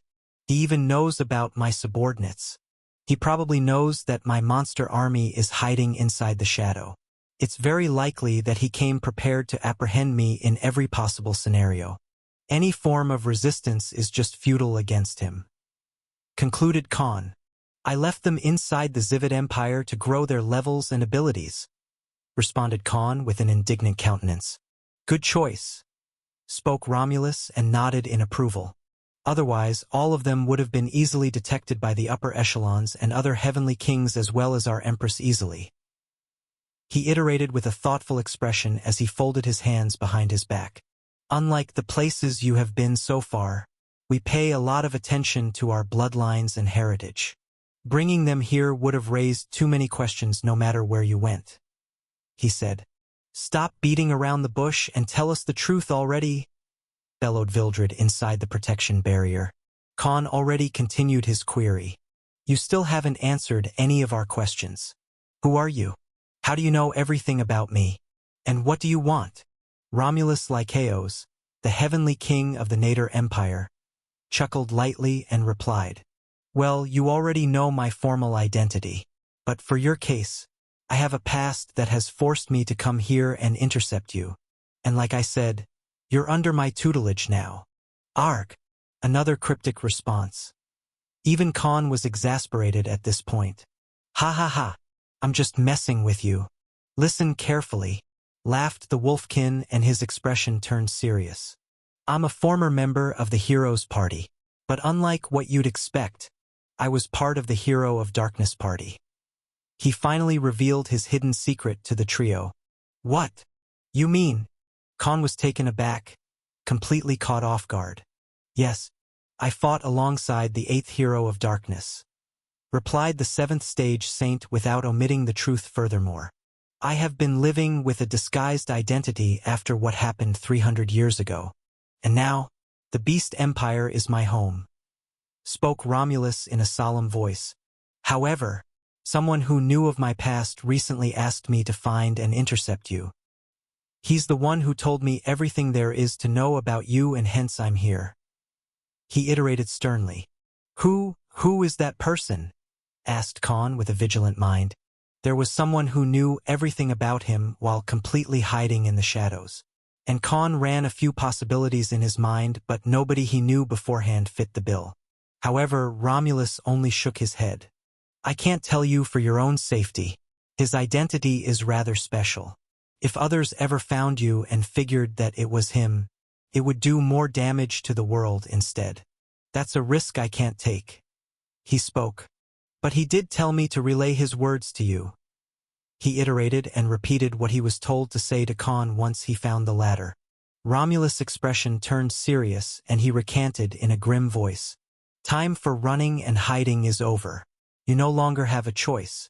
I can find you whenever I want from now on. If not for me, you would have been found and killed already.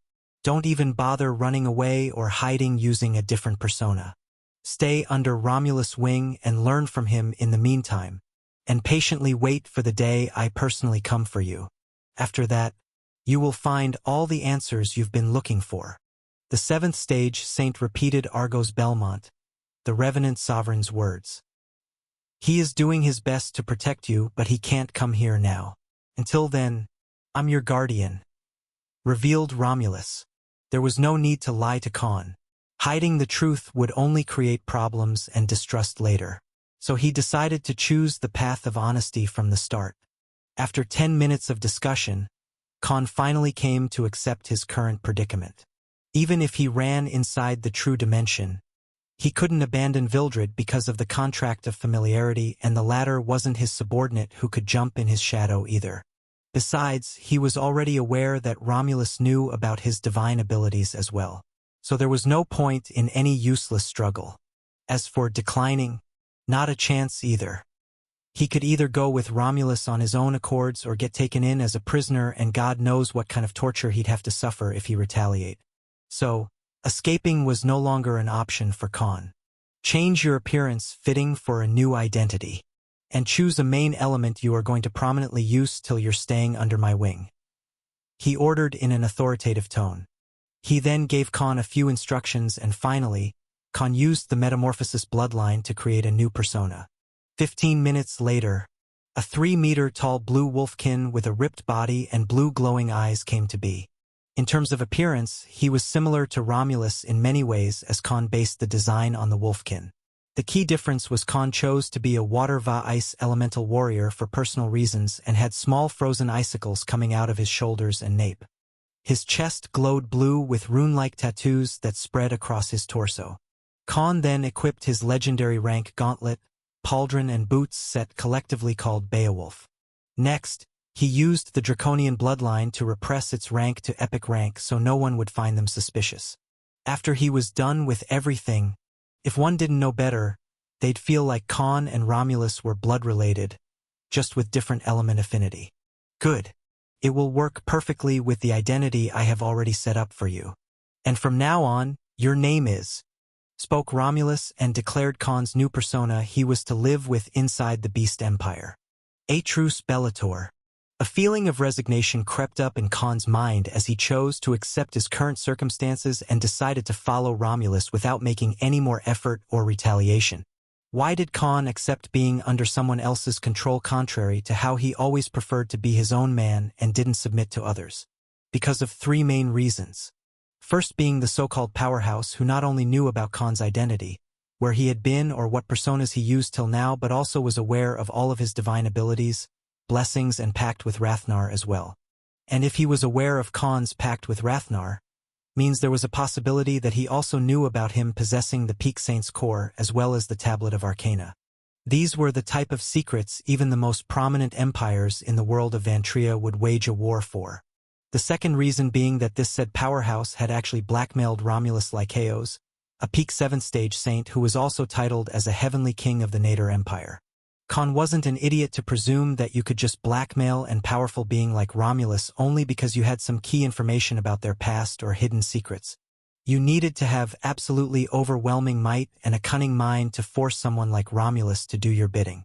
On top of it, if this mysterious being could find Khan's identity and track him easily, so could the people coming after him. Hence, he was more afraid of this well-wisher who had been hiding his identity from the rest of the world. Besides, based on their interactions, Romulus and this powerhouse were associated with the 8th hero of darkness in one way or another even if they didn't agree with each other. He too wanted answers about the past and needed to know whom he could rely on and whom he should consider an enemy. And the third reason was the most crucial factor which changed his mind. Today, Khan learned again the hard way that all of his strength, skills, and abilities were just good on the surface. And what frightened him more was his own inability to fight back against someone like the Heavenly King in front of him. The truly strong people such as Romulus were on a completely different level.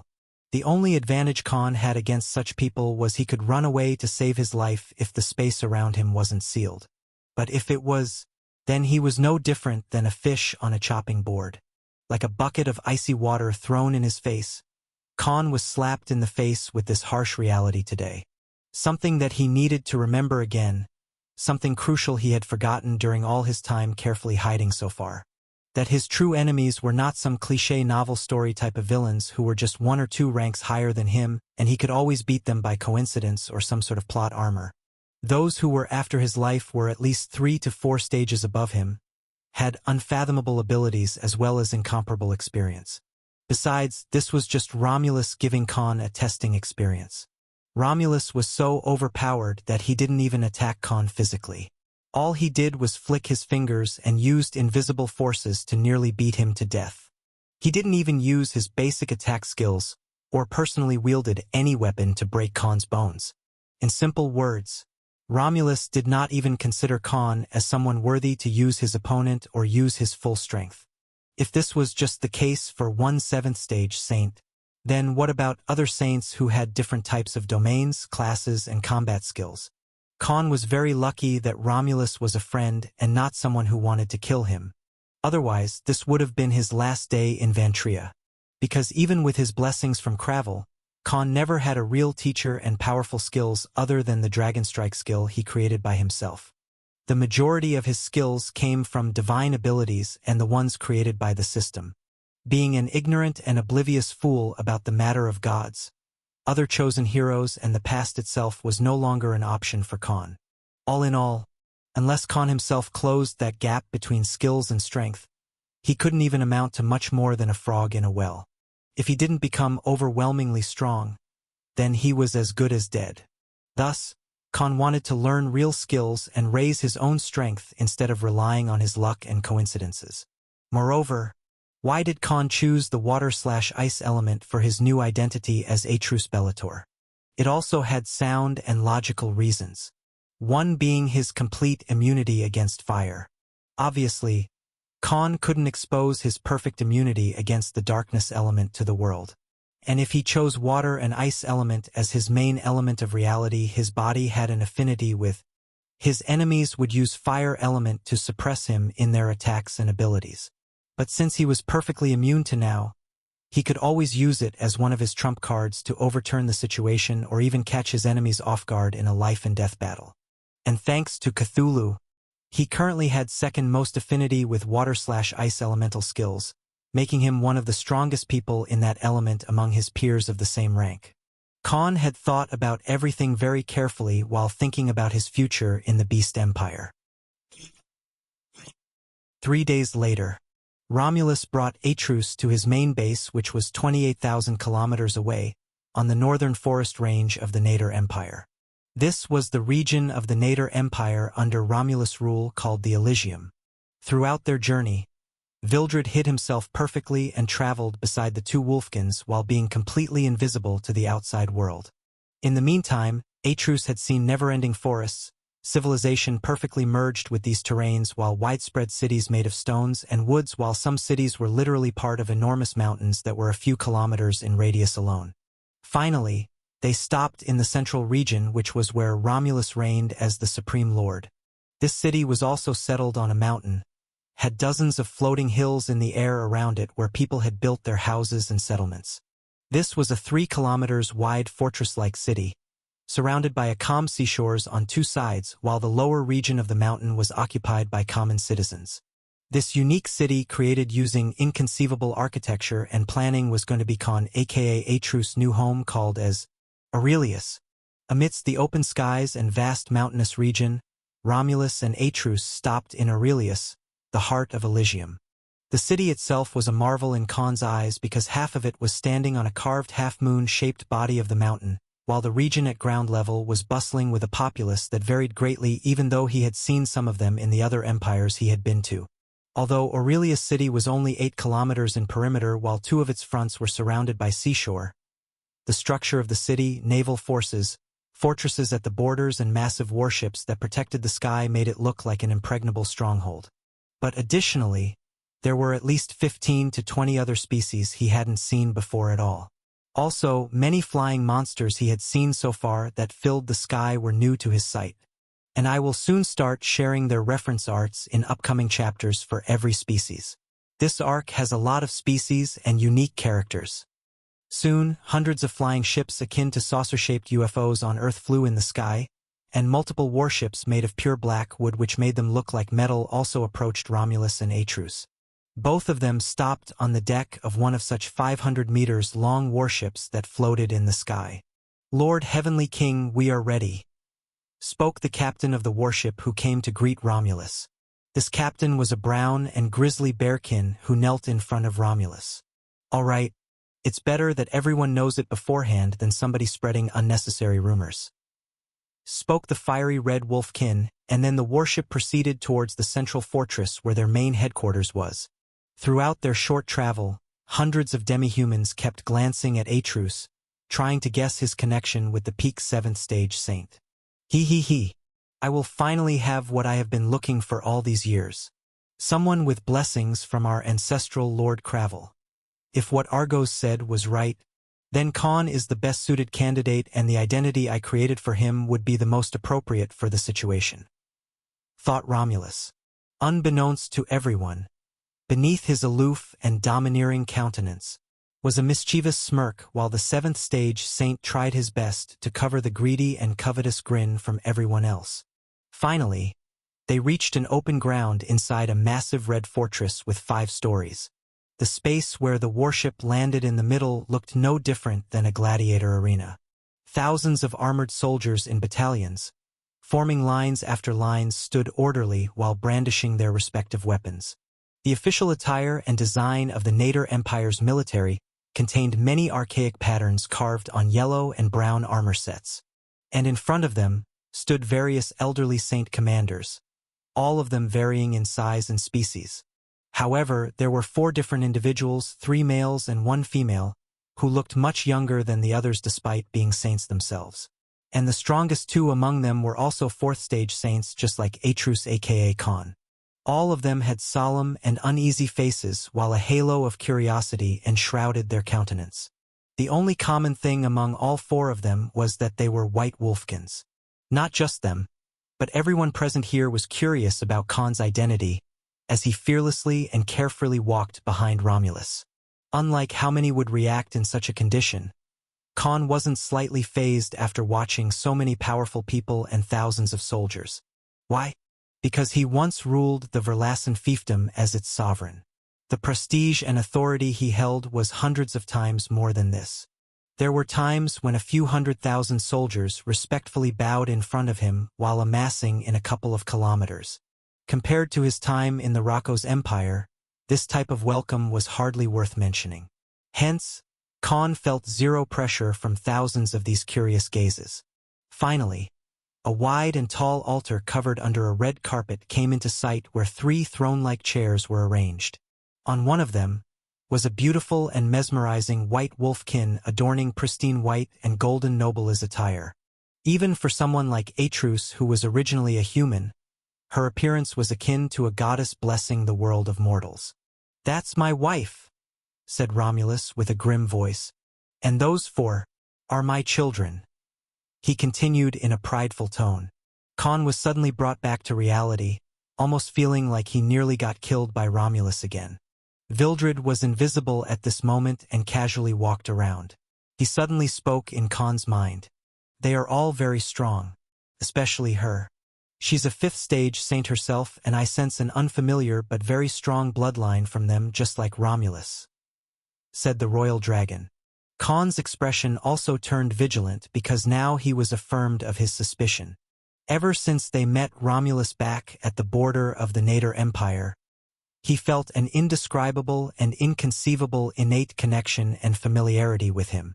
And now he could feel the same from his wife as well. Could it be that bloodline?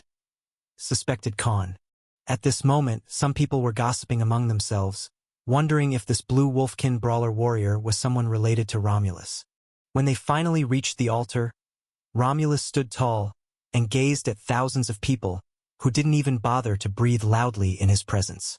"To everyone present here, I have an important announcement to make," spoke Romulus, his voice resounding in the 8-kilometer radius while reaching everyone's ears who were present in the fortress and lived in Aurelia City. "This is Atrus Bellator." He spoke and glanced at the blue wolfkin on his left. Beside him, Atrus also stood with a fearless and domineering attitude, his tall and ripped body exuding the aura of a strong and indomitable will.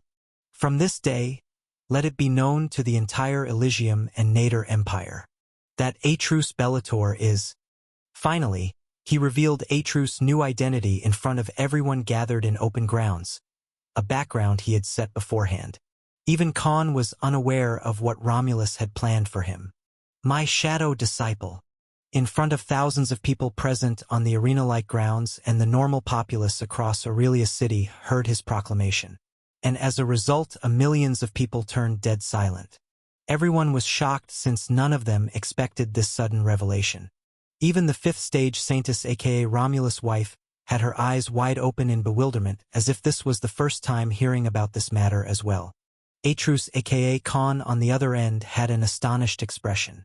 "What the hell is a shadow disciple?" he wondered. Romulus then revealed a tyrannical aura as he openly declared in a majestic voice.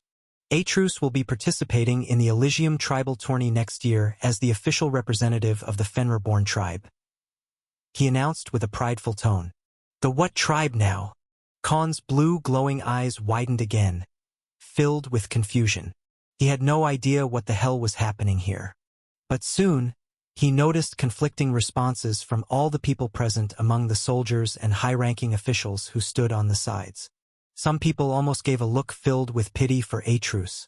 But Romulus' children, his wife and some other wolfkins who seemed to be from the same clan as him seemed envious of Atrus. A formal introduction ceremony was officiated where Atrus Bellator, aka the new shadow disciple, introduced himself to the masses and received loud cheers and roars in response to commemorate his arrival. After a feast, the ceremony finished and everyone went their own way. At night, Romulus and Atrus were together in a wide hall that was no different than a war strategy room, enough to hold a meeting between hundreds of high-ranking officers, and even had a war table with the map of the entire Elysium carved on a wide wooden table. "What's a shadow disciple?" asked Atrus in a stern voice. "In the Nader Empire, we have a tradition," replied Romulus. "Unlike many empires, we are one of the few who emphasize greatly on strength of a warrior." His voice turned serious. "Unlike the Vulcan or Zivit Empire, Our rulers are never decided on royal or imperial lineage, but the strongest person becomes the emperor or the empress. It doesn't matter which family line, bloodline, background, or social standing one belongs to. Here, only the one with absolute power will reign supreme. The wolfkin revealed a stoic expression. And to contend for the throne, we have an ancient custom, and that tradition is called, said the seventh stage saint in a confident demeanor, the trial by combat. Khan didn't have time to gather information about the Nader Empire since he arrived so naturally. He had no idea about the cultural practices of the Beast Empire. If you have an unresolvable dispute or you want to settle a deep grudge, there will be a way to settle them. And that's the trial by combat. He revealed. The winner is the right one and the loser is the wrong regardless of the truth and what actually happened. His grim voice resounded throughout the entire hall. Our current empress is an 8th stage saintess. She acquired the throne from the previous emperor using the rules of dueldom as per the ancient laws. He explained in a somber voice. And what happens to the loser? Asked Atrus. There's only one outcome. Winner is the one who is left standing. And the loser dies. Iterated the Red Wolfkin. I see. But what does it have to do with me being a shadow disciple? He queried with an anxious expression as if having a sense of foreboding. There are 4 heavenly kings in the empire. All of us are 7th stage saints. I could be said to be one of the strongest ones among them. But even I have to follow the ancient traditions. One of them is the tribal tourney. This time, his expression turned a bit mischievous.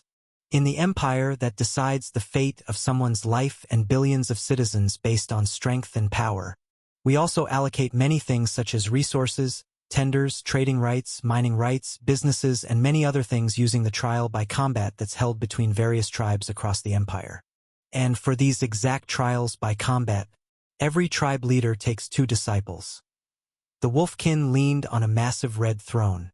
One is the official disciple who will become their successor and succeed their master's position as the future leader. Here, we don't care about one's own kin to choose them as our inheritors. For example, since I'm also a leader of my tribe, my position would be given to my official successor, also called the official disciple. And that person could be anyone. He explained with a benign smile. From my children, someone with family ties or even a random person from the street could become my official disciple as soon as they show great promise and surpass everyone else among their peers of the same generation in terms of strength, combat techniques, and skills. They're nurtured to inherit everything from the master to lead the tribe. He ended his explanation for the first case. And then there's the shadow disciple. They are the ones secretly chosen and trained by the tribe leaders, unknown to everyone but them. Their only purpose is to fight in the tribal tourney. Atrus then asked in a curious voice, Then why did your children seem unhappy with me becoming the shadow disciple? The Wolfkin chuckled and replied, Because if the shadow disciple wins the tourney, then he will become the official successor even if there was already an official disciple. That's the reward our tradition allows. Also, it's seen as an honor to fight for the future of the tribe, since all shadow disciples are seen as the best fighters of that tribe's young generation, said Romulus. But if they don't possess enough strength, their fate is to die in the tournament, he said with a devilish smile. Khan was suddenly perplexed. Son of bitch, he cursed in his mind. So you basically made me your suicide warrior?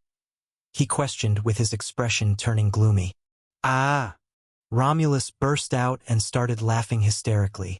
Did you think I was going to give you some amazing, carefree, well-protected type of background? He questioned with a provoking tone. Why would I do that when I'm forced to take you under my wing? Besides, this type of setting makes things fun. He spoke with a shameless grin. This bastard! At this moment, Khan was barely able to hold his anger with an incredulous countenance. His frowned with a contorted expression while his heart was filled with bitterness as he wanted to lunge and beat the shit out of Romulus. If his situation could be explained using an analogy, what would you be if you were attached to another object by an inclined plane wrapped helically around an axis? The only answer was that Khan was simply screwed. Khan was both dumbfounded and petrified after learning the truth that came along with the position of being the shadow disciple. And no matter how he looked at it, this position came with way too many forced conditions that put his life in danger. Why? Because not only he was going to be forced into life and death battles when the tribal tourney started, but he was also prone to be targeted by other tribes and people who coveted his position within the tribe itself. Romulus then took a deep breath and explained a few more things. In the Nader Empire, we don't have noble factions or clans. We have tribes. Unlike the first two, our tribes are connected through bloodlines. Many clans that share traces of the same bloodlines come together and form a tribe. The strongest person among all those clan leaders gets to become the tribe leader. As for me, apart from being one of the 4 heavenly kings, I'm also the tribe leader of the Fenrirborn tribe. Revealed the Wolfkin. Khan too revealed an astonished expression. So that's why I felt a sense of familiarity and kinship with you, because you have the god-beast Fenrir's bloodline, said Khan. Let me tell you one important secret, spoke Romulus and leaned on his throne. Although everyone believes that the strongest always rules the empire, the truth is that all the rulers of the Nader Empire and the top echelons have always emerged from species heritage and bloodlines. If we were to classify that group, they'd be called the true descendants. He iterated with a solemn countenance. What are the true descendants? Asked Khan with a curious gaze. The people who are the direct descendants of the god-beasts. But unlike the monsters you might have seen so far, the true descendants can shapeshift themselves into taking small forms instead of being massive monsters. This body of mine isn't even my final form, he revealed. Khan was simply perplexed, because this meant that all the top powers of the Beast Empire were actually world calamities just like his subordinates in their true monster form. And that too happened with any of them possessing any metamorphosis bloodline. This was similar to how the fireborn imperial clans such as Vanessa and Havi could transform into a primordial creature called the Simurgh. But in the Nader Empire, many people had the same ability and not just some imperial clan if there ever was one. I'll tell you more about it when the time is right, spoke Romulus and moved to the next topic. Currently, I don't have an official disciple yet, and since you won't be staying here in the future, there's no point in making you one either. But I couldn't make you a random tribe member either since you're a saint. Hence, this was the best identity for you since no one would ask questions related to your origin as part of the tradition. He explained why he made Khan his shadow disciple. Besides, I am to train you till you stay here. This pressure is what you need to diligently practice. He gave his reasoning. The 7th stage saint then asked what kind of skills Khan aka Atrus had along with their mastery. After going through the entire list, Romulus was simply petrified. What the hell have you been doing with your divine abilities and blessings? Did you spend your entire time just hunting powerful monsters in dungeons and forests? He questioned with a constricted face. Aside from your swordsmanship skills, all of your other skills, weapon mastery and proficiency is practically shit. Although you have reached Grandmaster level at some of them by acquiring from others, they're all mediocre abilities at best. And your control over mana and world energy is subpar even with your rank as an intermediate Grandmaster Magician. All the other heroes and heroines of darkness were much better than you. He spoke with a discontent expression. Khan replied with a helpless voice. Well, I did not actually have someone to teach me overpowered and forbidden skills. And neither did I have a plethora of highly skilled teachers in the world or an empire support to help me so far in case you've missed to notice. He too made a rebuttal.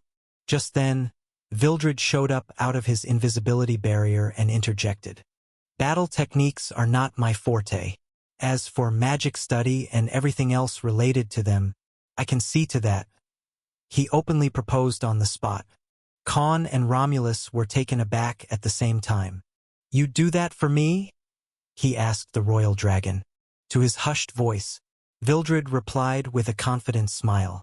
Child, until our deal is done, we're both tied to each other. Besides, I too noticed that you are much weaker when it comes to your control over world energy compared to all the heroes I've seen and met. To be honest, I knew the fifth hero of darkness over 1,400 years ago. He was a magician who I met by coincidence. He was simply too powerful for a human, and his control over mana and world energy was one of the best I have seen," explained Vildred. Right at this moment, Rathnar also chimed in. "Same for the sixth heroine of darkness in my time. She was a very powerful sorceress over 1,000 years ago. She was one of the few people who didn't have an enmity with me, and we even fought beside each other against a god-beast that terrorized the Rocos and Abyss Empire's common borders," iterated the Peak Saint. Vildred then continued, "If my guess is right, you have received 2 enlightenments in laws of magic, but you can't progress from there. That is shackling your breakthrough, am I right?" He made a guess. Khan simply nodded in response. Romulus, the Red Wolfkin Saint, also spoke again.